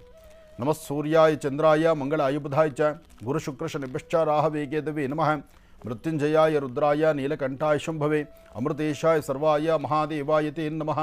ಆದಿತ್ಯಾದಿ ನವಗ್ರಹಗಳನ್ನು ಪ್ರಾರ್ಥನೆ ಮಾಡ್ತಾ ನರಕ ಚತುರ್ದಶಿಯ ದೀಪಾವಳಿಯ ಶುಭಾಶಯಗಳೊಂದಿಗೆ ರಾಶಿಫಲವನ್ನು ಚಿಕ್ಕದಾಗಿ ಚುಟುಕಾಗಿ ತಿಳ್ಕೊಳ್ಳೋಣ. ಮೊದಲನೇದಾದಂತಹದ್ದು ಮೇಷರಾಶಿ. ಮೇಷರಾಶಿ ಮೇಷಲಗ್ನದಲ್ಲಿರ್ತಕ್ಕಂಥವ್ರಿಗೆ ಗುರು ಇರ್ತಕ್ಕಂಥ ಆಸ್ಥಾನ, ಚಂದ್ರ ಇರ್ತಕ್ಕಂಥ ಆಸ್ಥಾನ ಮಹತ್ತರವಾಗಿದೆ. ಇವತ್ತಿನ ಕಾಯಕದಲ್ಲಿ ಸಾಕಷ್ಟು ಲಾಭವೂ ಇದೆ, ಮನಸ್ಸಿಗೆ ಶಾಂತಿ ನೆಮ್ಮದಿ ಇದೆ, ಅಂದುಕೊಂಡಷ್ಟು ಕಾರ್ಯಗಳನ್ನು ಸಿದ್ಧಿಪಡಿಸ್ಕೊಳ್ಳುವಂಥದ್ದಿದೆ. ಎಚ್ಚರಿಕೆಯ ನಡೆ ಇವತ್ತು ಬಹಳ ಅಮೂಲ್ಯವಾಗಿರ್ತಕ್ಕಂಥ ಕೆಲಸಗಳನ್ನು ನೀವು ಸಿದ್ಧಿಪಡಿಸ್ಕೊಳ್ಳುವಂಥದ್ದಿದೆ.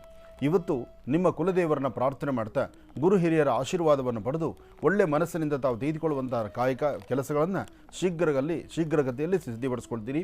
ಹಾಗೆ ನಿಮ್ಮ ಮನಸ್ಸಲ್ಲಿರ್ತಕ್ಕಂಥ ಆಸೆ ಆಕಾಂಕ್ಷೆಗಳನ್ನು ಈಡೇರಿಸಿಕೊಳ್ಳೋದಕ್ಕೋಸ್ಕರ ಇವತ್ತು ಸಿದ್ಧಿವಿನಾಯಕನ ಅಥವಾ ಗಣಪತಿಯನ್ನು ಓಂ ಗಂ ಗಣಪತಿಯ ನಮಃ, ಓಂ ಗಂ ಗಣಪತಿಯ ನಮಃ, ಓಂ ಗಂ ಗಣಪತಿಯ ನಮಃ ಹೀಗೆ ಗಣಪತಿಯ ಮಂತ್ರವನ್ನು ಪ್ರಾರ್ಥನೆ ಮಾಡೋದ್ರಿಂದ ಇಷ್ಟಾರ್ಥವನ್ನು ಸಿದ್ಧಿಪಡಿಸ್ಕೊಳ್ತೀರಿ. ಒಳ್ಳೆಯದಾಗಲಿ, ಶುಭವಾಗಲಿ. ಇನ್ನು ವೃಷಭ ರಾಶಿ.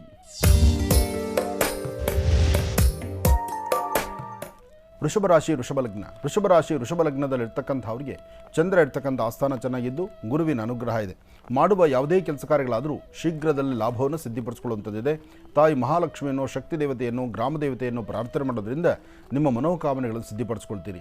ಆದರೆ ಕೆಲವಷ್ಟು ಜನ ನಿಷ್ಠೂರ ಮಾಡತಕ್ಕಂಥದ್ದು, ನೀವು ಹಾಕುವ ಪ್ರತಿ ಹೆಜ್ಜೆಯಲ್ಲೂ ಒಂದಲ್ಲ ಒಂಥರ ವ್ಯತ್ಯಾಸಗಳನ್ನು ಮಾಡಿಸ್ತಕ್ಕಂಥದ್ದು, ಏನಾದರೂ ಒಂದಷ್ಟು ತೊಂದರೆ ತಾಪತ್ರಗಳು ಈಡು ಮಾಡುವಂತಹ ಪರಿಸ್ಥಿತಿ ಎದುರಾಗುವಂಥ ಲಕ್ಷಣಗಳು ಸಾಕಷ್ಟು ಇದೆ. ಜೋಪಾನ, ಎಚ್ಚರಿಕೆಯಲ್ಲಿ. ಹಾಗೆ ವೃಷಭ ರಾಶಿಯಲ್ಲಿರ್ತಕ್ಕಂಥವ್ರು ಇವತ್ತಿನ ದಿವಸ ಒಂದು ಚಿಟಿಗೆಯಷ್ಟು ಹೆಸರು ಕಾಳನ್ನು ಇವತ್ತಿನ ದಿವಸ ಉತ್ತರಾಭಿಮುಖವಾಗಿ ನಿಂತು ದೃಷ್ಟಿ ತೆಗೆದು ಅದನ್ನು ಈಶಾನ್ಯಕ್ಕೆ ಹಾಕೋದ್ರಿಂದ ಮತ್ತಷ್ಟು ಲಾಭವನ್ನು ಸಿದ್ಧಿಪಡಿಸ್ಕೊಳ್ತೀರಿ. ಭಗವತಿಯ ಅನುಗ್ರಹವನ್ನು ಈಸಿಯಾಗಿ ಸಿದ್ಧಿಪಡಿಸ್ಕೊಳ್ತೀರಿ. ವೃಷಭ ರಾಶಿಯವರಿಗೆ ನಿಜಕ್ಕೂ ಅದೃಷ್ಟದ ದಿನ ಅಂತಲೇ ಹೇಳ್ಬೋದು. ತಾಯಿ ಮಹಾಲಕ್ಷ್ಮಿಯನ್ನು ಪ್ರಾರ್ಥನೆ ಮಾಡಿ ನಿಮ್ಮ ಮನೋಕಾಮನೆಗಳನ್ನು ಸಿದ್ಧಿಪಡಿಸ್ಕೊಳ್ತೀರಿ. ಒಳ್ಳೆಯದಾಗಲಿ, ಶುಭವಾಗಲಿ. ಬನ್ನಿ ಹಾಗಿದ್ರೆ ವೀಕ್ಷಕರೇ, ಮತ್ತೀಗ ಕಾರ್ಯಕ್ರಮವನ್ನು ಮುಂದುವರಿಸ್ತಾ ಈಗ ನಮ್ಮ ಮಹರ್ಷಿವಾಣಿ ನೇರ ಪ್ರಸಾರ ಕಾರ್ಯಕ್ರಮಕ್ಕೆ ಶ್ರೀನಿವಾಸ್ ಶರ್ಮಾ ಅವರನ್ನ ಆತ್ಮೀಯವಾಗಿ ಬರ್ಮಾಡ್ಕೊಳ್ಳೋಣ. ನಮಸ್ತೆ, ಕಾರ್ಯಕ್ರಮಕ್ಕೆ ಸ್ವಾಗತ. ನಮಸ್ತೆ ಅಮ್ಮ. ಕರೆಕ್ಟಾಗಿ ಸಮಯ ತನಕ ಒಳಗೂ ಬರಲ್ಲ ಅವರು. ಇರಲಿ, ಎಷ್ಟೊತ್ತಾರು ನಮ್ಮ ಅಪ್ಪನ ಜವಾಬ್ದಾರಿ ನೋಡ್ಕೊಳ್ಳಿ ಅವರು. ನಾನು ಹೇಳಿದೆ ಇವತ್ತು ಹಬ್ಬ ಬೇಗ ಬಾರಪ್ಪ ಅಂತ. ಬಂದರೂ ಸಹಿತ ನಾನು ಎದ್ದು ಹೋಗೋಂಗಿಲ್ವಲ್ಲ, ನಿಧಾನಕ್ಕೆ ಪಕ್ಕದಲ್ಲಿ ಬರ್ತೇನೆ. ಆದರೆ ಸಡಗರ ಸಂಭವದಿಂದ ಆಚರಣೆ ಮಾಡತಕ್ಕಂಥ ಹಬ್ಬ ದೀಪಾವಳಿ ಹಬ್ಬ, ದೀಪಗಳ ಹಬ್ಬ, ದೀಪಗಳ ಸಾಲಿರ್ತಕ್ಕಂಥ ಹಬ್ಬ. ಪ್ರತಿಯೊಬ್ಬರ ಜೀವನದಲ್ಲಿರ್ತಕ್ಕಂಥ ಅಂಧಕಾರವನ್ನು, ಆ ಕತ್ತಲಿನ ಕ್ಷಣವನ್ನು ಹೊಡೆದೋಡಿಸುವಂಥ ಹಬ್ಬ. ಜೀವನ ಅಮೂಲ್ಯವಾದಂಥದ್ದು. ಆ ಅಮೂಲ್ಯವಾಗಿರ್ತಕ್ಕಂಥದ್ದಕ್ಕೆ ಮತ್ತಷ್ಟು ಬೆಳಕನ್ನು ಕೊಟ್ಟು ಪ್ರತಿ ವರ್ಷವೂ ಬರ್ತಕ್ಕಂಥ ಹಬ್ಬ, ಪ್ರತಿ ವರ್ಷ ಹೊಸತನವನ್ನೇ ತರ್ತಕ್ಕಂಥ ಹಬ್ಬ. ನಮ್ಮ ಜೀವನದಲ್ಲಿ ನಮಗೆ ಭಗವಂತ ಕೊಟ್ಟಂಥ ಜ್ಞಾನದಿಂದ ಹೊಸತನವನ್ನೇ ನಾವು ಸೃಷ್ಟಿಪಡಿಸ್ಕೊಂಡು ಹೋಗ್ತಾ ಇರಬೇಕು. ಅದಕ್ಕಾಗಿ ದೀಪಾವಳಿ ಹಬ್ಬದ ಶುಭಾಶಯಗಳನ್ನು ಮತ್ತೊಮ್ಮೆ ಹೇಳ್ತಾ, ಇನ್ನು ಮಿಥುನ ರಾಶಿ.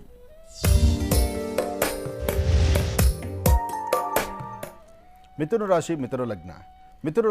ಲಗ್ನದಲ್ಲಿರ್ತಕ್ಕಂಥವ್ರಿಗೆ ಬುಧ ಮತ್ತು ಚಂದ್ರ ಇರ್ತಕ್ಕಂಥ ಆಸ್ಥಾನ ಚೆನ್ನಾಗಿದ್ದು ಗುರುವಿನ ಅನುಗ್ರಹ ಇದೆ. ಇಷ್ಟಾರ್ಥವನ್ನು ಸಿದ್ಧಿಪಡಿಸ್ಕೊಳ್ತಕ್ಕಂಥ ಯೋಗ ಫಲ ಇದೆ. ಯಾವುದೇ ಕಾಯಕವನ್ನು ಮಾಡಬೇಕಾದರೂ ಶಾಸ್ತ್ರಬದ್ಧವಾದ ಆಲೋಚನೆ ಮಾಡಿದ್ರೆ ಅಥವಾ ಒಂದು ಒಳ್ಳೆಯ ಸನ್ಮಾರ್ಗದಲ್ಲಿದ್ದರೆ ಎಲ್ಲವೂ ಸಹಿತ ಮಿಥುನ ರಾಶಿಯಲ್ಲಿರ್ತಕ್ಕಂಥವ್ರು ಒಳಿತನ್ನು ಸಿದ್ಧಿಪಡಿಸ್ಕೊಳ್ತೀರಿ. ಮಿಥುನ ಲಗ್ನದಲ್ಲಿ ಜನಿಸಿರ್ತಕ್ಕಂಥವ್ರಿಗೆ ಮನಸ್ಸಲ್ಲಿ ಒಂದಷ್ಟು ದ್ವಂದ್ವ ಚಿಂತನೆಗಳು ನಿಮ್ಮನ್ನು ಬಾಧಿಸ್ತಾ ಇದೆ, ನೋವು ಕೊಡ್ತಾ ಇದೆ. ಅದನ್ನು ದೂರ ಮಾಡಿಕೊಳ್ಬೇಕಾದ್ರೆ ನಿಮ್ಮ ಕುಲದೇವರ ಪ್ರಾರ್ಥನೆ, ಗುರು ಹಿರಿಯರ ಮಾರ್ಗದರ್ಶನ ಬಹಳ ಮುಖ್ಯವಾಗಿದೆ. ಆದರೂ ಭಗವಂತ ನಿಮಗೆ ಕೊಡಬೇಕಾಗಿರ್ತಕ್ಕಂಥದ್ದನ್ನು ಆಯಾ ಕಾಲಕ್ಕೆ ಒಂದು ಒಳ್ಳೆಯ ಉನ್ನತವಾದಂಥ ಸ್ಥಿತಿಯನ್ನು, ಉನ್ನತವಾದಂತಹ ಲಾಭಗಳನ್ನು ಸಿದ್ಧಿಪಡಿಸ್ತಾ ಇದ್ದಾನೆ. ಅದಕ್ಕೆ ಸಂಬಂಧಪಡ್ತಕ್ಕಂಥ ರೀತಿಯಲ್ಲಿ ನಿಮ್ಮ ಬದುಕಿರಲಿ, ಹೆಚ್ಚಿನ ಫಲಾಫಲಗಳನ್ನು ಖಂಡಿತ ಸಿದ್ಧಿಪಡಿಸ್ಕೊಳ್ತೀರಿ. ಯಾವುದೇ ಕಾಯಕವನ್ನು ಮಾಡಬೇಕಾದರೂ ಶಾಸ್ತ್ರಬದ್ಧವಾದ ಆಲೋಚನೆ, ಅಂದರೆ ಹಿರಿಯರು ಏನು ಹೇಳಿದ್ದಾರೋ ಅದನ್ನಂತೆ ಪಾಲನೆ ಮಾಡಿದ್ರೆ ಮಿಥುನ ರಾಶಿಯವರು ಖಂಡಿತ ಒಳಿತನ್ನು ಸಿದ್ಧಿಪಡಿಸ್ಕೊಳ್ತೀರಿ. ಇದರೊಂದಿಗೆ ಎಚ್ಚರಿಕೆ ವಹಿಸಬೇಕಾದ್ದೇನಪ್ಪ ಅಂದರೆ, ಒಂದು ಚಿಟಿಗೆಯಷ್ಟು ಉದ್ದಿನ ಬೆಳೆಯನ್ನು ನೈಋತ್ಯಾಭಿಮುಖವಾಗಿ ನಿಂತು ದೃಷ್ಟಿ ತೆಗೆದು ಆಚೆ ಹಾಕೋದ್ರಿಂದ ಕೆಲವಷ್ಟು ಶತ್ರುಗಳನ್ನು ದೂರ ಮಾಡ್ಕೊಳ್ತೀರಿ. ಯಾಕೆಂದರೆ ಇವತ್ತು ನಿಮಗೆ ಅರಿವಿಲ್ಲದಂಥ ರೀತಿ ನಿಮ್ಮ ಸುತ್ತಮುತ್ತ ಇರತಕ್ಕಂಥವ್ರು ಶತ್ರುಗಳಾಗ್ತಾರೆ. ಅವ್ರು ಆಡೋ ಮಾತು, ಅವ್ರು ಮಾಡುವ ಕೆಲಸದಿಂದ ನಿಮಗೆ ತೊಂದರೆ ಆಗ್ಬೋದು. ಅದನ್ನು ಎಚ್ಚರಿಕೆಯಿಂದ ವಹಿಸಿ. ಒಳ್ಳೆಯದಾಗಲಿ. ಇನ್ನು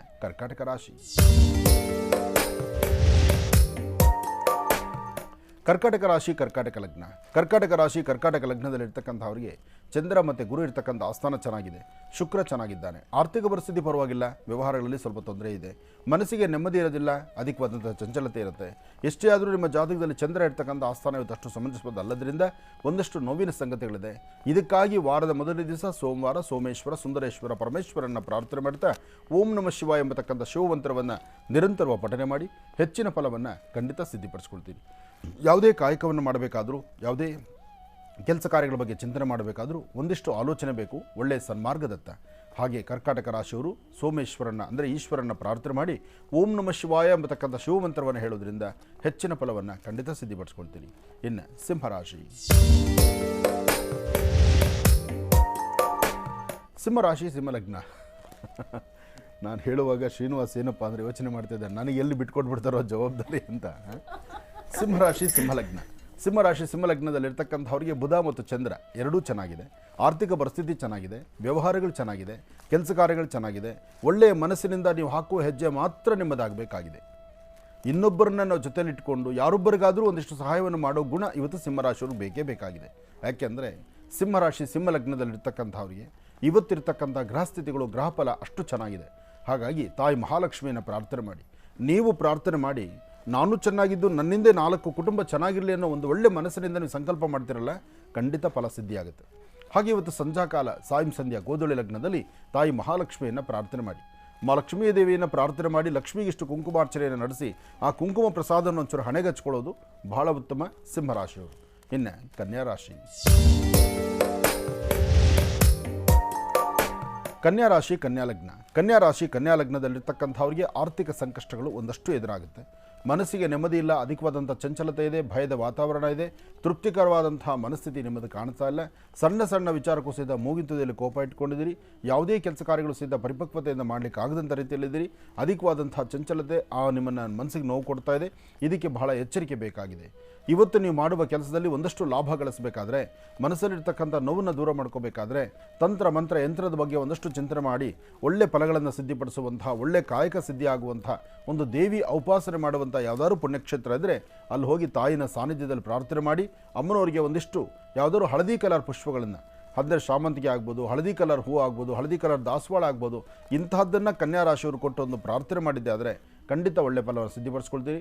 ಹಾಗೆ ಯಾರು ತುಂಬ ನಿರ್ಗತಿಕರಿರ್ತಾರೆ, ತುಂಬ ಕಷ್ಟದಲ್ಲಿದ್ದಾರೆ ಅಂತಹವರಿಗೆ ಒಂದು ಜೊತೆ ಬಟ್ಟೆ, ಸಣ್ಣ ಮಕ್ಕಳಾಗಲಿ ವಯಸ್ಸಾಗಿರ್ತಕ್ಕಂಥ ವೃದ್ಧರಾಗಲಿ ಅವರಿಗೆ ಒಂದು ವಸ್ತ್ರದಾನ ಮಾಡಿ, ಕನ್ಯಾ ರಾಶಿಯವರು ಮತ್ತೊಬ್ಬರಿಗೆ ಒಂದು ವಸ್ತ್ರದಾನವನ್ನು ಮಾಡಿದ್ದೇ ಆದರೆ ಖಂಡಿತ ಒಳ್ಳೆ ಫಲವನ್ನು ಸಿದ್ಧಿಪಡಿಸ್ಕೊಳ್ತೀರಿ.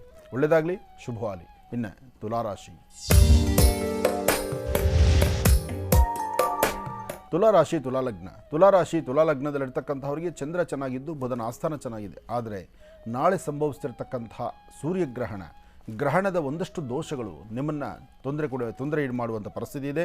ನಿಮ್ಮ ಜಾತಕದಲ್ಲಿ ತುಲಾರಾಶಿಯವರಿಗೆ ಗ್ರಹಣ ದೋಷ ಉಂಟಾಗುವುದರಿಂದ ಕೆಲವಷ್ಟು ಒಂದಷ್ಟು ತೊಂದರೆ ತಾಪತ್ರೆಗಳು, ಆರೋಗ್ಯ ಇರ್ಬೋದು, ವ್ಯವಹಾರ ಇರ್ಬೋದು, ಕೆಲಸ ಕಾರ್ಯ ಇರ್ಬೋದು, ಅಥವಾ ತಮ್ಮ ವೃತ್ತಿಯಲ್ಲಾಗಿರ್ಬೋದು, ಯಾವುದೋ ಒಂದು ಕಡೆ ಡಿಸ್ಟರ್ಬೆನ್ಸ್ ಆಗಿ ಸಮಸ್ಯೆ ಹೊರುವಂಥ ಪರಿಸ್ಥಿತಿ ನಿಮಗೆ ಎದುರಾಗುತ್ತೆ. ಅದಕ್ಕೆ ಪೂರ್ವಭಾವಿಯಾಗಿ ಸಾಧ್ಯವಾದಷ್ಟು ಎಚ್ಚರಿಕೆಯ ನಡೆ ಇರಲಿ. ಯಾರೊಬ್ಬರನ್ನ ಮಾತಾಡಬೇಕಾದ್ರೂ, ಏನೇ ಒಂದು ವ್ಯವಹಾರ ಮಾಡಬೇಕಾದ್ರೂ, ಯಾವುದಾದ್ರು ಕಾಗದ ಪತ್ರಕ್ಕೆ ಸಹಿ ಹಾಕಬೇಕಾದ್ರೂ, ಅಥವಾ ಏನೇ ಒಂದು ಕಮಿಟ್ಮೆಂಟ್ ಆಗಬೇಕಾದ್ರೂ ಯೋಚನೆ ಮಾಡಿ.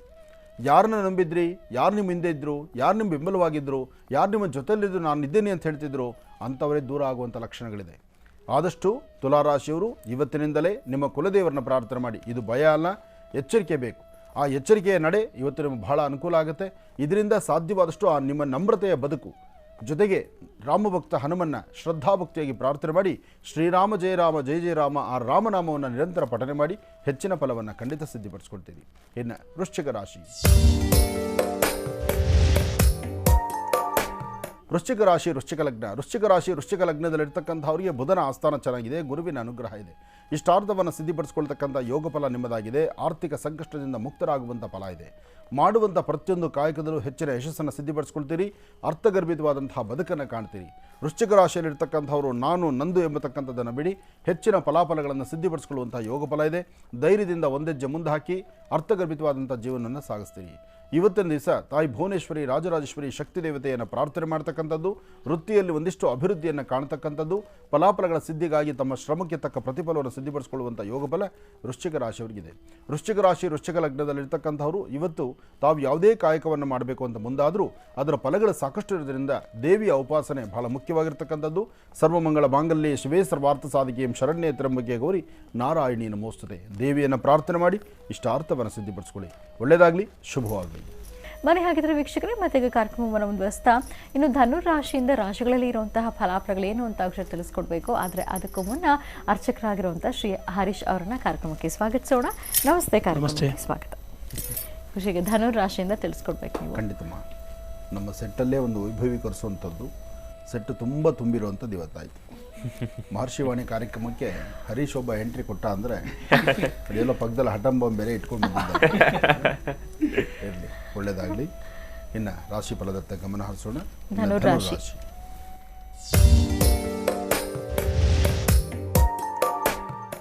ಧನುರಾಶಿ ಧನುರ್ಲಗ್ನ. ಧನುರಾಶಿ ಧನುರ್ಲಗ್ನದಲ್ಲಿರ್ತಕ್ಕಂಥವರಿಗೆ ಬುಧ ಮತ್ತು ಚಂದ್ರ ಇರ್ತಕ್ಕಂಥ ಆಸ್ಥಾನ, ಗುರು ಮತ್ತು ಶುಕ್ರ ಇರ್ತಕ್ಕಂಥ ಆಸ್ಥಾನ ಚೆನ್ನಾಗಿದೆ. ಶುಕ್ರನ ಅನುಗ್ರಹದಿಂದ ಇಷ್ಟಾರ್ಥವನ್ನು ಸಿದ್ಧಿಪಡಿಸ್ಕೊಳ್ತಕ್ಕಂಥ ಯೋಗ ಫಲ ನಿಮ್ಮದಾಗಿದೆ.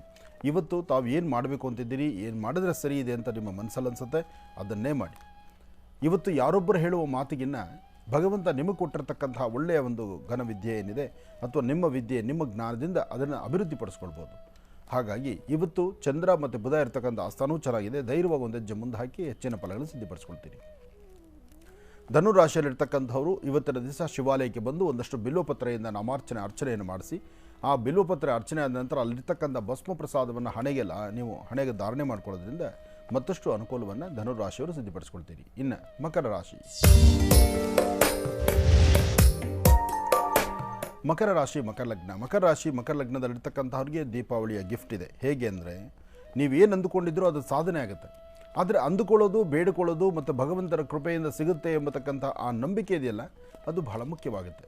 ಹಾಗೆ ಮಕರ ರಾಶಿ ಮಕರ ಲಗ್ನದಲ್ಲಿ ಜನಿಸಿರ್ತಕ್ಕಂಥವ್ರಿಗೆ ನೀವು ಮಾಡಬೇಕಾಗಿರ್ತಕ್ಕಂಥ ಯಾವುದೇ ಕೆಲಸಗಳು ಮಾಡಬೇಕಾದ್ರೂ ಮನೆಯಲ್ಲಿರ್ತಕ್ಕಂಥ ಹಿರಿಯರ ಸಮ್ಮುಖದಲ್ಲಿ ಕೂತು ಒಳ್ಳೆಯದ್ರ ಬಗ್ಗೆ ಚಿಂತನೆ ಮಾಡ್ತಾ ಒಳ್ಳೆಯ ಫಲಾಫಲಗಳನ್ನು ಸಿದ್ಧಿಪಡಿಸ್ಕೊಳ್ಬೇಕು ಎಂಬತಕ್ಕಂಥ ಒಂದು ಆತ್ಮವಿಶ್ವಾಸ ಇದ್ದರೆ ಅದರ ಫಲಗಳು ಸಾಕಷ್ಟು. ಮಕರ ರಾಶಿಯಲ್ಲಿರ್ತಕ್ಕಂಥವರು ಇವತ್ತಿನ ದಿವಸ, ಇವತ್ತು ಮತ್ತು ನಾಳೆ ಬಹಳ ಮುಖ್ಯವಾಗಿ ಯೋಚನೆ ಮಾಡಬೇಕಾದ್ದು, ದೂರಭಾರ ಪ್ರಯಾಣ ಬೇಡ, ಆರ್ಥಿಕ ವ್ಯವಹಾರಗಳು ಬೇಡ. ಯಾವುದೇ ಕೆಲಸ ಕಾರ್ಯ ಮಾಡಬೇಕಾದ್ರೂ ಹಿರಿಯರನ್ನ ಜೊತೆಯಲ್ಲಿ ಒಬ್ಬರನ್ನ ಇಟ್ಕೊಂಡೇ ವ್ಯವಹಾರ ಮಾಡೋಂಥದ್ದು ಬಹಳ ಉತ್ತಮ. ಇದರಿಂದ ಒಳ್ಳೆಯ ಫಲಗಳನ್ನು ಸಿದ್ಧಿಪಡಿಸ್ಕೊಳ್ತೀರಿ. ಒಳ್ಳೆಯದಾಗಲಿ, ಶುಭವಾಗಲಿ. ಇನ್ನು ಕುಂಭರಾಶಿ.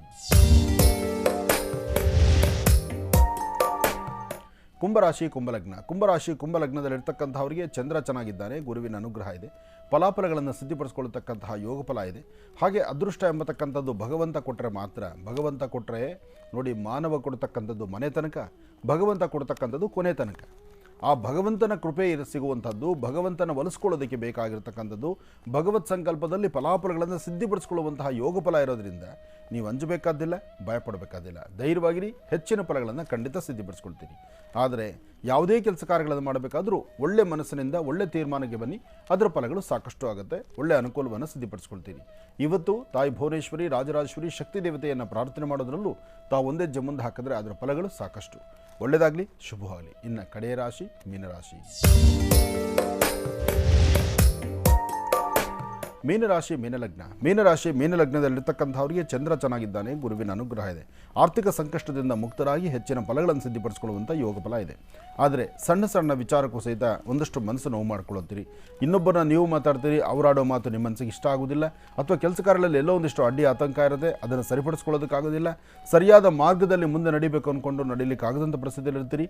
ಆಗಿರ್ತಕ್ಕಂತಹ ಅಚಾತುರ್ಯಗಳನ್ನು ಬಿಟ್ಟು ಮುಂದಾಗಬೇಕಾಗಿರ್ತಕ್ಕಂಥ ಒಳಿತರ ಬಗ್ಗೆ ಚಿಂತನೆ ಮಾಡಿದ್ರೆ ಅದರ ಫಲಗಳು ಸಾಕಷ್ಟು ಆಗುತ್ತೆ. ಒಳ್ಳೆ ಫಲಗಳನ್ನು ಸಿದ್ಧಿಪಡಿಸ್ಕೊಳ್ತೀರಿ.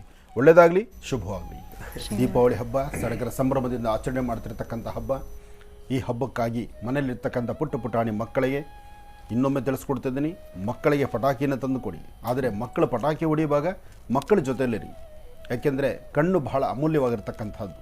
ಕಣ್ಣಿಗೆ ಸಣ್ಣದಾದಂಥ ಒಂದು ಸಮಸ್ಯೆ ಎದುರಾದ್ರೂ ಅದರಿಂದ ಮುಂದೆ ಕಣ್ಣೀರು ಹಾಕಬೇಕಾದ್ದು ಇಡೀ ಕುಟುಂಬ. ಹಾಗಾಗಿ ಇದು ವೈದ್ಯರು ಹೇಳುವ ಮಾತು, ಈ ನಿಮ್ಮ ಆನಂದ್ ಗುರುಜಿಯರು ಹೇಳೋ ಮಾತು, ಹಾಗೆ ನನ್ನ ಸುಪುತ್ರ ಶ್ರೀನಿವಾಸ್ ಶರ್ಮಾ ಹೇಳೋ ಮಾತು ಅದನ್ನೇ. ಹೌದು ಅಲ್ವಾ? ಹೌದು. ಯಾಕೆಂದರೆ ಅದನ್ನು ಆ ಲೈನ್ ದಾಟ್ಕೊಂಡು ಬಂದಿರೋದ್ರಿಂದ ಅವರ ಅನುಭವದ ಮಾತುಗಳು. ಈ ಲೈನ್ ದಾಟ್ಕೊಂಡು ಬಂದಿರೋ ಕತೆ ಹೇಗಿದೆ ಅಂದರೆ ಗುರುಗಳೇ, ನಿನ್ನೆನೂ ಹೀಗೆ ಫೋನ್ ಮಾಡಿ ನನಗೆ ಪಟಾಕಿ ಬೇಕು ಅಂತ ಕೇಳಿದಾಗ ಅವ್ರು ಏನು ಹೇಳಿದ್ರು, ಪಟಾಕಿ ಯಾರು ಹೊಡಿತಾರೆ ನಿಮ್ಮ ಮನೆಯಲ್ಲಿ? ನಾನೇ ಹೊಡಿತೀನಪ್ಪ. ನೀವು ಹೊಡಿತೀರಾ ಈ ವಯಸ್ಸಲ್ಲಿ ಪಟಾಕಿ? ನನಗಿನ್ನೂ ವಯಸ್ಸಾಗಿಲ್ಲ, ನಾನು ಇನ್ನೂ ಚಿಕ್ಕ ಬಾಲಕನೇ. ಯಾಕೆ ಅಂದರೆ ನಾನು ಈ ಮಾತನ್ನು ಯಾಕೆ ಹೇಳ್ತಾ ಇದ್ದೀನಿ ಅಂದರೆ, ಮಕ್ಕಳು ಬಹಳ ದೊಡ್ಡ ಮಟ್ಟದಲ್ಲಿ ಸಂತೋಷ ಪಡ್ತಕ್ಕಂಥ ಏಕೈಕ ಹಬ್ಬ ಅಂದರೆ ಅದು ದೀಪಾವಳಿನೇ. ಯಾಕೆ ಅಂದರೆ ಸಂಕ್ರಾಂತಿ ಬಂತು, ಮನೆಯಲ್ಲಿ ಸ್ನಾನ ಮಾಡ್ತಾರೆ, ದೇವ್ರ ಮುಂದೆ ಒಂದು ದೀಪವನ್ನು ಹಚ್ತಾರೆ, ಮನೆಯಲ್ಲಿ ದೇವ್ರ ಮುಂದೆ ಕೈ ಮುಗಿತಾರೆ, ತಂದೆ ತಾಯಿಗೆ ನಮಸ್ಕಾರವನ್ನು ಮಾಡ್ತಾರೆ. ಸಂಕ್ರಾಂತಿ ಆಯಿತು, ಸರಿ, ಹಬ್ಬ ಆಯಿತು, ಅವ್ರ ನಿತ್ಯ ಕರ್ಮಾನುಷ್ಠಾನಗಳು ದಿನನಿತ್ಯ ಅವರ ದಿನಚರಿ ಹೇಗಿರುತ್ತೋ ಅದರ ಹಾಗೆ ಅವರು ಕೂಡ ನಡ್ಕೊಂಡು ಹೋಗ್ತಾರೆ. ಯುಗಾದಿ ಬರುತ್ತೆ, ಪ್ರತಿಯೊಬ್ಬರು ಕೂಡ ಎಲ್ಲರ ಬಾಯನ್ನು ಕೂಡ ಸಿಹಿ ಮಾಡ್ಕೊಳ್ತಕ್ಕಂಥದ್ದಿರುತ್ತೆ. ಮನೆಯಲ್ಲಿ ಅದೇ ರೀತಿ ಹಿರಿಯರಿಗೆ ನಮಸ್ಕಾರ ಮಾಡ್ತಾರೆ, ಸುಮ್ಮನಾಗಿ ಹೋಗ್ತಾರೆ. ಬೇರೆ ಬೇರೆ ಎಲ್ಲ ರೀತಿಯಿಂದ ಹಬ್ಬಗಳು ಕೂಡ ಬರುತ್ತೆ, ವರಮಹಾಲಕ್ಷ್ಮಿ ಬರುತ್ತೆ. ಇರೋದರಲ್ಲಿ ಗೌರಿ ಗಣೇಶ ಹಬ್ಬದಲ್ಲಿ ಒಂದಷ್ಟು ಹೆಚ್ಚಿನ ಖುಷಿಯ ಸಂದರ್ಭ ಇರತಕ್ಕಂಥದ್ದಿರುತ್ತೆ. ಆದರೆ ಇದೆಲ್ಲದಕ್ಕೂ ಕೂಡ ಮೀರಿ ಸಾಕಷ್ಟು ಹೆಚ್ಚಿನ ಮಟ್ಟದಲ್ಲಿ ಸಂತೋಷ ಪಡ್ತಕ್ಕಂಥ ಏಕೈಕ ಹಬ್ಬ ಅಂದರೆ ಅದು ದೀಪಾವಳಿ. ಸಂತೋಷ ಪಡ್ತಕ್ಕಂಥದ್ದು ಉಂಟು, ಹಬ್ಬ ಆದಮೇಲೆ ಆ ನೋವನ್ನು ಅನುಭವಿಸ್ತಕ್ಕಂಥದ್ದು ಉಂಟು. ಅದಕ್ಕೋಸ್ಕರ ಮಕ್ಕಳು ದಯವಿಟ್ಟು ಜೋಪಾನ. ಇದೆಲ್ಲವನ್ನು ಹೇಳೋದಕ್ಕಿಂತ ಮುಂಚೆ ಮೊದಲನೇದಾಗಿ ನನ್ನ ಗುರುಸ್ಥಾನದಲ್ಲಿರ್ತಕ್ಕಂಥ ನನ್ನ ತಂದೆಯವರಾದಂಥ ಆನಂದ್ ಗುರುಜಿಯವರ ಪಾದರವಿಂದಗಳಿಗೆ ನಮನವನ್ನು ಮಾಡ್ತಾ ಈಗ ನಾನು ಮಾತನ್ನು ಶುರು ಮಾಡ್ತೀನಿ. ಮಾತನ್ನು ಶುರು ಮಾಡೋದಕ್ಕಿಂತ ಮೊದಲೇ ಇದನ್ನು ತಗೊಳ್ತೀನಿ ನಾನು. ಇದೇನಿದು ಗುರುಗಳು ಮಾತನ್ನು ಶುರು ಮಾಡೋದಕ್ಕಿಂತ ಮುಂಚೆ ಇದೇನೋ ಕೈಲಿಟ್ಕೊತಾ ಇದ್ರಲ್ಲ ಸರಪಟಾಕಿ, ಈ ಕೆಲಸವನ್ನೇ ಮಾಡಬೇಡಿ, ದಯವಿಟ್ಟು ಈ ಕೆಲಸವನ್ನು ಮಾಡಬೇಡಿ. ಯಾಕೆ ನಾನು ಇದನ್ನು ತಗೊಂಡು ತೋರಿಸ್ತಾ ಇದ್ದೀನಿ ಅಂದರೆ, ಸಾಕಷ್ಟು ಜನ ಏನು ಮಾಡ್ತೀರಿ, ಕೈಲಿಟ್ಕೊಂಡು ಎತ್ಕೊಂಡೋಗಿ ಸರಪಟಾಕಿನ ಬೆಂಕಿಗೆ ಅಂಟಿಸೋದು, ಕೈಯಲ್ಲಿ ಇಟ್ಕೊಳ್ಳೋದು, ಈ ಥರ ಇಟ್ಕೊಂಡು ಈ ಥರ ತಿರುಗಿಸೋದು, ಇವೆಲ್ಲ ಮಾಡ್ತೀರಿ. ದಯವಿಟ್ಟು ತಾವು ಈ ಕೆಲಸವನ್ನು ಮಾಡಬೇಡಿ. ಆದಷ್ಟು ಪಟಾಕಿಯನ್ನು ನೆಲದ ಮೇಲಿಟ್ಟು ದೂರದಿಂದ ಅಂಟಿಸಿ ದೂರ ಹೋಗ್ತಕ್ಕಂಥದ್ದೇ ಉತ್ತಮ. ಕೈಯಲ್ಲಿ ಇಟ್ಕೊಂಡು ಯಾವುದೇ ಪಟಾಕಿ ಆದ್ರೂ ಕೂಡ ಅಂಟಿಸ್ಬೇಡಿ, ದಯವಿಟ್ಟು ಜೋಪಾನ. ಇದು ಒಂದು ರೀತಿ. ಆದರೆ ಇನ್ನು ಮನೆಯಲ್ಲಿ ಇವತ್ತಿನ ದಿವಸ ಪ್ರತಿಯೊಬ್ಬರು ಕೂಡ ಬೆಳಗಿನ ಜಾವದ ಆ ಒಂದು ಅಭ್ಯಂಜನವನ್ನು ತಾವೆಲ್ಲರೂ ಕೂಡ ಮುಗಿಸಿ ಹಬ್ಬದ ವಾತಾವರಣ ಎಲ್ಲೆಲ್ಲೂ ಕೂಡ ಸೃಷ್ಟಿಯಾಗಿದೆ. ಆದರೆ ಒಂದು ಕಡೆ ಇವತ್ತಿನ ದಿವಸ ನನಗೂ ಎಲ್ಲೋ ಒಂದು ಕಡೆ ಮನಸ್ಸಿಗೆ ನೋವಿದೆ. ಆ ಮನಸ್ಸಿಗೆ ನೋವು ಯಾಕೆ? ಇನ್ನು ನಮ್ಮ ತಂದೆಯವರು ನನಗೆ ಪಟಾಕಿ ತಂದುಕೊಟ್ಟಿಲ್ಲ. ನಮ್ಮ ತಂದೆಯವರು ನನಗಿನ್ನ ಪಟಾಕಿ ತಂದುಕೊಟ್ಟಿಲ್ಲ. ನೆನ್ನೆನೂ ಕೂಡ ಕೇಳಿದೆ, ಗುರುಗಳೇ ಪಟಾಕಿ ತೊಗೊಂಬರೋಣ ಅಂತ. ಹಾಂ ತೊಗೊಂಬರೋಣ ಅಂತಂದರು. ಅದಕ್ಕೆ ಇನ್ನೂ ಮನಸ್ಸಿಗೆ ನೋವಿದೆ, ಪಟಾಕಿ ತಂದುಕೊಟ್ಟಿಲ್ಲ. ಅದೇ ರೀತಿ ಮಕ್ಕಳು ತಾವೆಲ್ಲರೂ ಕೂಡ ಈಗಾಗಲೇ ಸಾಕಷ್ಟು ಜನ ಪಟಾಕಿಯನ್ನು ತೆಗೆದುಕೊಂಡು ಬಂದಿರ್ತೀರಿ. ಪಟಾಕಿಯನ್ನು ತೊಗೊಂಡು ಬರ್ತಕ್ಕಂಥವ್ರು ಇದ್ದೀರಿ. ತಾವೆಲ್ಲರೂ ಕೂಡ ಪಟಾಕಿಯನ್ನು ತಗೊಂಡು ಬನ್ನಿ. ಪ್ರತಿಯೊಬ್ಬರು ಕೂಡ ಪಟಾಕಿಯನ್ನು ಹೊಡಿರಿ. ದಯವಿಟ್ಟು ಜೋಪಾನವಾಗಿ ಹೊಡಿತಕ್ಕಂಥದ್ದು ಬಹಳ ಉತ್ತಮ. ಆದಷ್ಟು ಆಟಗಳನ್ನು ಆಡ್ತಕ್ಕಂಥದ್ದು ಬೇಡ. ಪಟಾಕಿ ಬಹಳ ಡೇಂಜರು, ಇದೆಲ್ಲರಿಗೂ ಕೂಡ ಗೊತ್ತಿರತಕ್ಕಂಥದ್ದೇ. ಇದರಲ್ಲಿ ನಾನು ಹೇಳ್ತಕ್ಕಂಥದ್ದು ಸ್ಪೆಷಲ್ಲಾಗಿ ಹೇಳ್ತಕ್ಕಂಥದ್ದು ಏನಿಲ್ಲ. ಮಕ್ಕಳು ದಯವಿಟ್ಟು ಜೋಪಾನ. ಅದರಲ್ಲೂ ಯುವಕರು ತಾವು ಮಾತ್ರ ದಯವಿಟ್ಟು ಜೋಪಾನ. ಯುವಕರು ನೀವೇನು ಮಾಡ್ತೀರಿ, ನೀವು ಪಟಾಕಿ ಹೊಡೆಯೋದಲ್ದಿರ ಮಕ್ಕಳ ಕೈಯಲ್ಲಿ ಅವ್ರ ಕೈಯಲ್ಲಿ ಪಟಾಕಿ ಹೊಡ್ಸೋದು, ಅದನ್ನ ನೋಡಿ ತಾವು ಖುಷಿ ಬೀಳ್ತಕ್ಕಂಥದ್ದು. ಪಟಾಕಿ ಅವ್ರ ಕೈಯಲ್ಲಿ ಹೊಡ್ಸೋದು ಹೇಗೆ? ನೀವೇನು ಮಾಡ್ತೀರಿ, ಹಾಸ್ಯಾಸ್ಪದವಾಗಿ ವಿಡಿಯೋ ಏನೋ ಮಾಡ್ಕೊಳ್ಳಿಕ್ಕೋಸ್ಕರ ಅವ್ರ ಕೈಯಲ್ಲಿ ಯಾವುದೋ ಸಣ್ಣ ಪಟಾಕಿ ಕೊಡ್ತಕ್ಕಂಥದ್ದು, ಅದನ್ನು ಅವ್ರ ಕೈಯಲ್ಲಿ ಇಟ್ಕೊಳೋದು, ಹಂಟ್ಸೋ ಅಂಥದ್ದು. ಅವರು ಎಸೆಯೋದಿಲ್ಲ. ಹಾಗೆ ಅವ್ರೇನು ಮಾಡ್ತಾರೆ, ಗಾಬರಿಗೆ ಕೈಯಲ್ಲೇ ಇಟ್ಕೊಂಡ್ಬಿಡ್ತಾರೆ, ಕೈಯಲ್ಲೇ ಹೊಡೆಯುತ್ತೆ. ಅದನ್ನು ತಾವು ವಿಡಿಯೋ ರೆಕಾರ್ಡ್ ಮಾಡ್ಕೊಳ್ಳೋದು, ಸೋಷಿಯಲ್ ಮೀಡಿಯಾದಲ್ಲಿ ಹಾಕೋದು. ದಯವಿಟ್ಟು ಈ ಕೆಲಸವನ್ನು ಮಾಡಬೇಡಿ. ಮಕ್ಕಳು ಅವ್ರಿಗೆ ಗೊತ್ತಾಗೋದಿಲ್ಲ, ಅವ್ರ ಕೈಯಲ್ಲಿ ತಾವು ಪಟಾಕಿಯನ್ನು ಪಟಾಕಿ ಬರೀ ಮಕ್ಕಳು ವೃದ್ಧರು ಮಾತ್ರ ಹೊಡೆದು ಸಂಭ್ರಮಿಸಲ್ಲ. ಹೌದು, ಪಾಪ ಬೀದಿಲಿರ್ತಕ್ಕಂಥ ನಾಯಿಗಳಿಗೂ ಕೆಲಸ ಕೊಡ್ತಾರೆ. ಹೌದು ಹೌದು ಗುರುಗಳೇ. ಯಾಕೆಂದ್ರೆ ನಿನ್ನೆ ಭಾನುವಾರದ ಕಾರ್ಯಕ್ರಮದಲ್ಲಿ ಮಾತ್ರ ಇದ್ರ ಬಗ್ಗೆ ಸಾಕಷ್ಟು ಮಾತಾಡಿದೆ ನಾನು. ಈ ನಾಯಿಗಳ ಬಾಲಕ್ಕೆ ಸರಪಟಾಕಿಯನ್ನು ಅಂಟಿಸ್ತಕ್ಕಂಥದ್ದಾಗ್ಲಿ, ಇದು ಒಂದು ರೀತಿ. ಆದ್ರೆ ಕೆಲವೊಂದಷ್ಟು ಜನ ಮಾನಸಿಕ ಅಸ್ವಸ್ಥರಿಗೂ ಕೂಡ ತೊಂದರೆ ಕೊಡ್ತಕ್ಕಂಥವ್ರು ಕೊಡ್ತಾರೆ. ಹಾಗೆ ವಯಸ್ಸಾಗಿರ್ತಕ್ಕಂಥ ಹಿರಿಯರು ಮನೆಯಲ್ಲಿದ್ದಾಗ ಅದನ್ನು ಮನಸ್ಸಲ್ಲಿ ಇಟ್ಕೊಂಡು ಎಷ್ಟು ಶಬ್ದ ಬೇಕೋ ಅಷ್ಟೇ ಶಬ್ದ. ಪಟಾಕಿ ಹೊಡಿಬೇಡಿ ಅಂತ ಮಾತ್ರ ನಾನು ಹೇಳೋದಿಲ್ಲ. ಯಾಕೆಂದರೆ ಪಟಾಕಿ ತಯಾರು ಮಾಡೋರು ವರ್ಷಗಳಿಂದ ಅವರು ಕಷ್ಟಪಟ್ಟಿದ್ದಾರೆ, ಮಾರುಕಟ್ಟೆಗೆ ಬಂದಾಗಿದೆ. ನಿಮ್ಮ ಶಕ್ತಿಯಾನುಸಾರ ಪಟಾಕಿ ಹೊಡೀರಿ, ವ್ಯಾಪಾರ ಮಾಡಿ. ಆದರೆ ಸಡಗರ ಸಂಭ್ರಮದಿಂದ ಮಾಡಿ, ಯಾರೊಬ್ಬರಿಗೂ ನಮ್ಮಿಂದ ತೊಂದರೆ ಆಗದಂಥ ರೀತಿಯಲ್ಲಿ ನೋಡ್ಕೊಳ್ಳಿ. ಹಾಗೆ ಮಾಡಿಕೊಂಡು ಸಡಗರವಾಗಿ ಆಚರಣೆ ಮಾಡ್ತಕ್ಕಂಥದ್ದು ಒಳ್ಳೆಯದು. ಮತ್ತೊಮ್ಮೆ ಮಗದೊಮ್ಮೆ ದೀಪಾವಳಿ ಹಬ್ಬದ ಶುಭಾಶಯಗಳು. ಇನ್ನು ಇದಾದ ನಂತರ ಮುಂದೆ ಇವತ್ತು ತಾಯಿ ಮಹಾಲಕ್ಷ್ಮಿ ಆರಾಧನೆ ಬೇಕಾಗಿದೆ. ಲಕ್ಷ್ಮೀ ಪೂಜೆಯನ್ನು ಬಹಳ ಕ್ರಮಬದ್ಧವಾಗಿ ಮಾಡೋಣ. ಒಳ್ಳೆಯದಾಗಲಿ, ಶುಭವಾಗಲಿ. ಗುರುಜೀಗ ಪೂಜಾರಾಧನೆ ಪ್ರಾರಂಭ ಮಾಡೋಣ. ತಾಯಿ ಮಹಾಲಕ್ಷ್ಮಿಯನ್ನು ಪ್ರಾರ್ಥನೆ ಮಾಡಿ ಸರ್ವರಿಗೂ ಸಕಲರಿಗೂ ಸಹಿತ ಸನ್ಮಂಗಳ ಉಂಟಾಗಲಿ. ತಾಯಿ ಮಹಾಲಕ್ಷ್ಮಿಯ ಸಂಪೂರ್ಣ ಅನುಗ್ರಹ ಎಲ್ಲರಿಗೂ ಸಿಗಲಿ. ಜೊತೆಗೆ ಈ ದೀಪಾವಳಿ ಹಬ್ಬದ ಶುಭಾಶಯಗಳನ್ನು ಹೇಳ್ತಾ ಪ್ರತಿಯೊಬ್ಬರ ಮನೆಯಲ್ಲೂ ನಗು ಮಂದಹಾಸ ಇರಲಿ. ಏಕೆಂದರೆ ಕಳೆದ 1-2 ವರ್ಷಗಳು ಯಾರೂ ಹಬ್ಬವನ್ನು ಸರಿಯಾಗಿ ಆಚರಣೆ ಮಾಡಲಿಕ್ಕಾಗಲಿಲ್ಲ. ಹಾಗೆ ಒಂದಷ್ಟು ಕುಟುಂಬಗಳಲ್ಲಿ ಹಿರಿಯರನ್ನು ಕಳ್ಕೊಂಡಿರೋದಿದೆ. ಒಂದಷ್ಟು ಕುಟುಂಬಗಳಲ್ಲಿ ಕುಟುಂಬದ ಸದಸ್ಯರನ್ನು ಕಳ್ಕೊಂಡು ನೋವು ಪಡ್ತಿರ್ತಕ್ಕಂಥವ್ರು ಇವತ್ತಿಗೂ ಇದೆ. ಇಂಥ ಹಬ್ಬ ಬಂದರೆ ಯಾವ ಸದಸ್ಯರನ್ನು ಕಳ್ಕೊಂಡಿದ್ರೋ ಅವರ ಸವಿ ನೆನಪುಗಳು, ಅವರು ನಿಮ್ಮ ಕುಟುಂಬಕ್ಕೆ ಎಷ್ಟು ಹತ್ತಿರದಲ್ಲಿದ್ದರು, ಏನೆಲ್ಲ ತಂದು ಕೊಡ್ತಿದ್ರು, ಹೇಗೆ ನೋಡ್ಕೊಳ್ತಾ ಇದ್ರು. ಒಂದು ತಂದೆ ಆಗಲಿ, ತಾಯಿ ಆಗಲಿ, ಅಥವಾ ಮನೇಲಿರ್ತಕ್ಕಂಥ ಅಣ್ಣ ಅತ್ತಿಗೆ ಆಗಲಿ, ಯಾರೊಬ್ಬರಾಗಲಿ ಆ ಕುಟುಂಬದಲ್ಲಿ ಒಬ್ಬರು ಇಲ್ಲ ಅಂದರೆ ಆ ನೋವು ಭಾಳಷ್ಟು ಇರುತ್ತೆ. ಹಾಗೆ ಈ ಕಳೆದ 2 ವರ್ಷಗಳಲ್ಲಾಗಿರ್ತಕ್ಕಂತಹ ಅವಘಡಗಳ ಬಗ್ಗೆ ಆಲೋಚನೆ ಮಾಡ್ತಾ ಮನಸ್ಸಲ್ಲಿ ನೊಂದುಕೊಂಡು ಮುಂದೆ ಆಗಬೇಕಾಗಿರ್ತಕ್ಕಂತಹ ಈ ಪ್ರಕೃತಿಯೇ ಹಾಗೆ, ಪ್ರಕೃತಿ ಧರ್ಮನೇ ಆಗಿದೆ. ಇವತ್ತಿದ್ದವರು ನಾಳೆಗಿರೋದಿಲ್ಲ. ಆದರೆ ಇರುವ ತನಕ ಮಾತ್ರ ಎಲ್ಲರೂ ಸುಖ ಸಂತೋಷದಿಂದಿರಬೇಕು, ಆ ಒಂದೇ ಮುಖ್ಯ ಉದ್ದೇಶ. ಅದರಿಂದ ಇವತ್ತು ತಾಯಿ ಮಹಾಲಕ್ಷ್ಮಿಯನ್ನು ಸಂಧ್ಯಾಕಾಲ ಪ್ರಾರ್ಥನೆ ಮಾಡುವಂಥ ಕಾಲ. ಪ್ರತಿಯೊಬ್ಬರು ತಮ್ಮ ತಮ್ಮ ವಾಸ್ತುಗಳ ಮುಂದೆ ಲಕ್ಷಣವಾರ ರಂಗೋಲಿ ಹಾಕಿ ತಾಯಿ ಮಹಾಲಕ್ಷ್ಮಿ ವಿಗ್ರಹವನ್ನಿಡಿ ಅಮ್ಮನವರಿಗೆ ಒಂದಷ್ಟು ಕುಂಕುಮಾರ್ಚನೆ, ಪುಷ್ಪಾರ್ಚನೆಯನ್ನು ಮಾಡಿಸಿ ದೇವಿಗೆ ಸಂಧ್ಯಾಕಾಲ ಒಂದು ಅಭಿಷೇಕ ಅಲಂಕಾರ ಮಾಡಿ ತಾಯಿನ ತೃಪ್ತಿಗೊಳಿಸ್ತಕ್ಕಂಥದ್ದು, ಆ ತಾಯಿ ಆಶೀರ್ವಾದ ಪಡಿತಕ್ಕಂಥದ್ದಕ್ಕೆ ಭಾಳ ವಿಶೇಷವಾಗಿರ್ತಕ್ಕಂಥ ದಿನ. ಓಂ ಪದ್ಮಾನನೆ ಪದ್ಮಪತ್ರೇ ಪದ್ಮಪ್ರಿಯೇ ಪದ್ಮದಲಾಯತಾಕ್ಷಿ ವಿಶ್ವಪ್ರಿಯೇ ವಿಷ್ಣುಮನೋನುಕೂಲೆ ತುತ್ಪಾದ ಪದ್ಮಮಯಿ ಸನ್ನಿಧತ್ಸ್ವ ಯಾಸ ಪದ್ಮಾಸನಸ್ಥಾ ವಿಪುಲ ಕಡೆದಡಿ ಪದ್ಮಪತ್ರಾಯತಾಕ್ಷಿ. ಗಂಟೆಪ್ಪ. ಓಂ ಗಣಾನಾನ್ತ್ವಾ ಗಣಪತಿಂ ಭವಾಮಹೇ ಕವಿಂ ಕವೀನಾಮಶ್ರವಸ್ತಮಂ ಜ್ಯೇಷ್ಠರಾಜಂ ಬ್ರಹ್ಮಣಾಂ ಬ್ರಹ್ಮಣಸ್ಪದ ಆನಶೃಣ್ವನ್ನೋ ಲಿಭಿಶ್ರೀರಸಾದನಂ ಮಹಾಗಣಾಧಿಪತಯೇ ನಮಃ. ಸಕ್ತಮಿವ ದಿಲೌನಾ ಪುನಂತೋ ಯತ್ರ ಧೀರಾ ಮನಸಾ ವಾಚಮಕ್ರದಾ ಅತ್ರ ಸಕಾಯ ಸಕಾಯಾಯ ಜಯ ಭದ್ರೇಶಾಂ ಲಕ್ಷ್ಮೀರ್ಹಿರಾದಿವಾದಿ. ಓಂ ಸರ್ವಮಂಗಳ ಮಾಂಗಲ್ಯೇ ಶಿವೆ ಸರ್ವ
ಪ್ರಾರ್ಥನೆ ಮಾಡ್ತಾ ಅಮ್ಮನವರಿಗೆ ಅಭಿಷೇಕದಲ್ಲಿ ಅಲಂಕಾರದಲ್ಲಿ ಪುಷ್ಪ ಆಯಿತು, ಗೋಕ್ಷೀರ ಆಯಿತು, ಅರಿಶಿಣದಿಂದ ಅಭಿಷೇಕ ಆಯಿತು. ಇನ್ನು ಅಮ್ಮನವರಿಗೆ ಅಲಂಕಾರ ಆಗುತ್ತೆ. ಮಧ್ಯದಲ್ಲಿ ಒಂದು ಸಣ್ಣ ವಿರಾಮದಲ್ಲಿ ಇರ್ತಕ್ಕಂತಹದ್ದು. ಅದಾದ ನಂತರ ದೇವಿಗೆ ಮಹಾಮಂಗಳಾರತಿ, ಜೊತೆಗೆ ಹಬ್ಬದ ಸಡಗರ ಪಟಾಕಿ ಅಂಟಿಸುವಂಥದ್ದು. ನಾವು ಸಹಿತ ಅಂಟಿಸ್ತೀವಿ ಪಟಾಕಿನ. ನೋಡಿ, ನಮ್ಮೊಂದಿಗೆ ನೀವು ಸಹಿತ ಮನೆಯಲ್ಲಿ ಹಬ್ಬದ ಆಚರಣೆ ನಡೆಸಿ. ಒಳ್ಳೆಯದಾಗಲಿ, ಶುಭವಾಗಿ. ಅಲಂಕಾರ ಆಯಿತು, ಅಲಂಕಾರ ಆಯಿತು. ಅಮ್ಮನವರು ಅಲಂಕಾರದಲ್ಲಿ ಕೂತ್ಕೊಂಡಾಗ ಎಷ್ಟೇ ಆದರೂ ಲಕ್ಷ್ಮಿ, ಎಷ್ಟು ಅಲಂಕಾರ ಮಾಡಿದ್ರೂ ಕಡಿಮೆನೆ. ಓಂ ಮಹಾಲಕ್ಷ್ಮೀ ನಮಃ, ಓಂ ಮಹೇಶ್ವರಿ ನಮಃ, ಓಂ ಕೌಮಾರಿ ನಮಃ, ಓಂ ವೈಷ್ಣವಿ ನಮಃ, ಓಂ ಮಾಲಾಕಿ ನಮಃ, ಓಂ ಇಂದ್ರಾಣಿ ನಮಃ.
ದೀಪಾವಳಿ ಬೆಳಕಿನ ಹಬ್ಬ, ಜೊತೆಗೆ ಸಡಗರ ಸಂಭ್ರಮದಿಂದ ಆಚರಣೆ ಮಾಡ್ತಕ್ಕಂಥ ಹಬ್ಬ. ತಾಯಿ ಮಹಾಲಕ್ಷ್ಮಿಯ ಸಾನ್ನಿಧ್ಯದಲ್ಲಿ ಪ್ರತಿಯೊಬ್ಬರೂ ಸಂಜೆ ದೀಪವನ್ನು ಈ ತರಹ ದೀಪಾವಳಿ ಪಟಾಕಿ ಅಂಟಿಸೋದೇ ಒಂದು ಕ್ರಮ. ಅದರಲ್ಲೂ ಈ ಬಾರಿ ಆಗಲೇ ಪಟಾಕಿ ಹಬ್ಬ, ಪಟಾಕಿ ಬೇಕು ಅಂದಲ್ಲಪ್ಪ, ಈಗ ಪಟಾಕಿ ಕೊಟ್ಬಿಟ್ಟಿದ್ದೀನಿ. ಗುರುಗಳೇ ಸಾಕಾಗಲ್ಲ. ಸರ್ವಮಂಗಳ ಮಾಂಗಲ್ಯೆ ಶಿವೇ ಸರ್ವಾರ್ಥ ಸಾಧಿಕೆಂ ಶರಣ್ಯೇ ತ್ರ್ಯಂಬಕೆ ದೇವಿ ನಾಥ.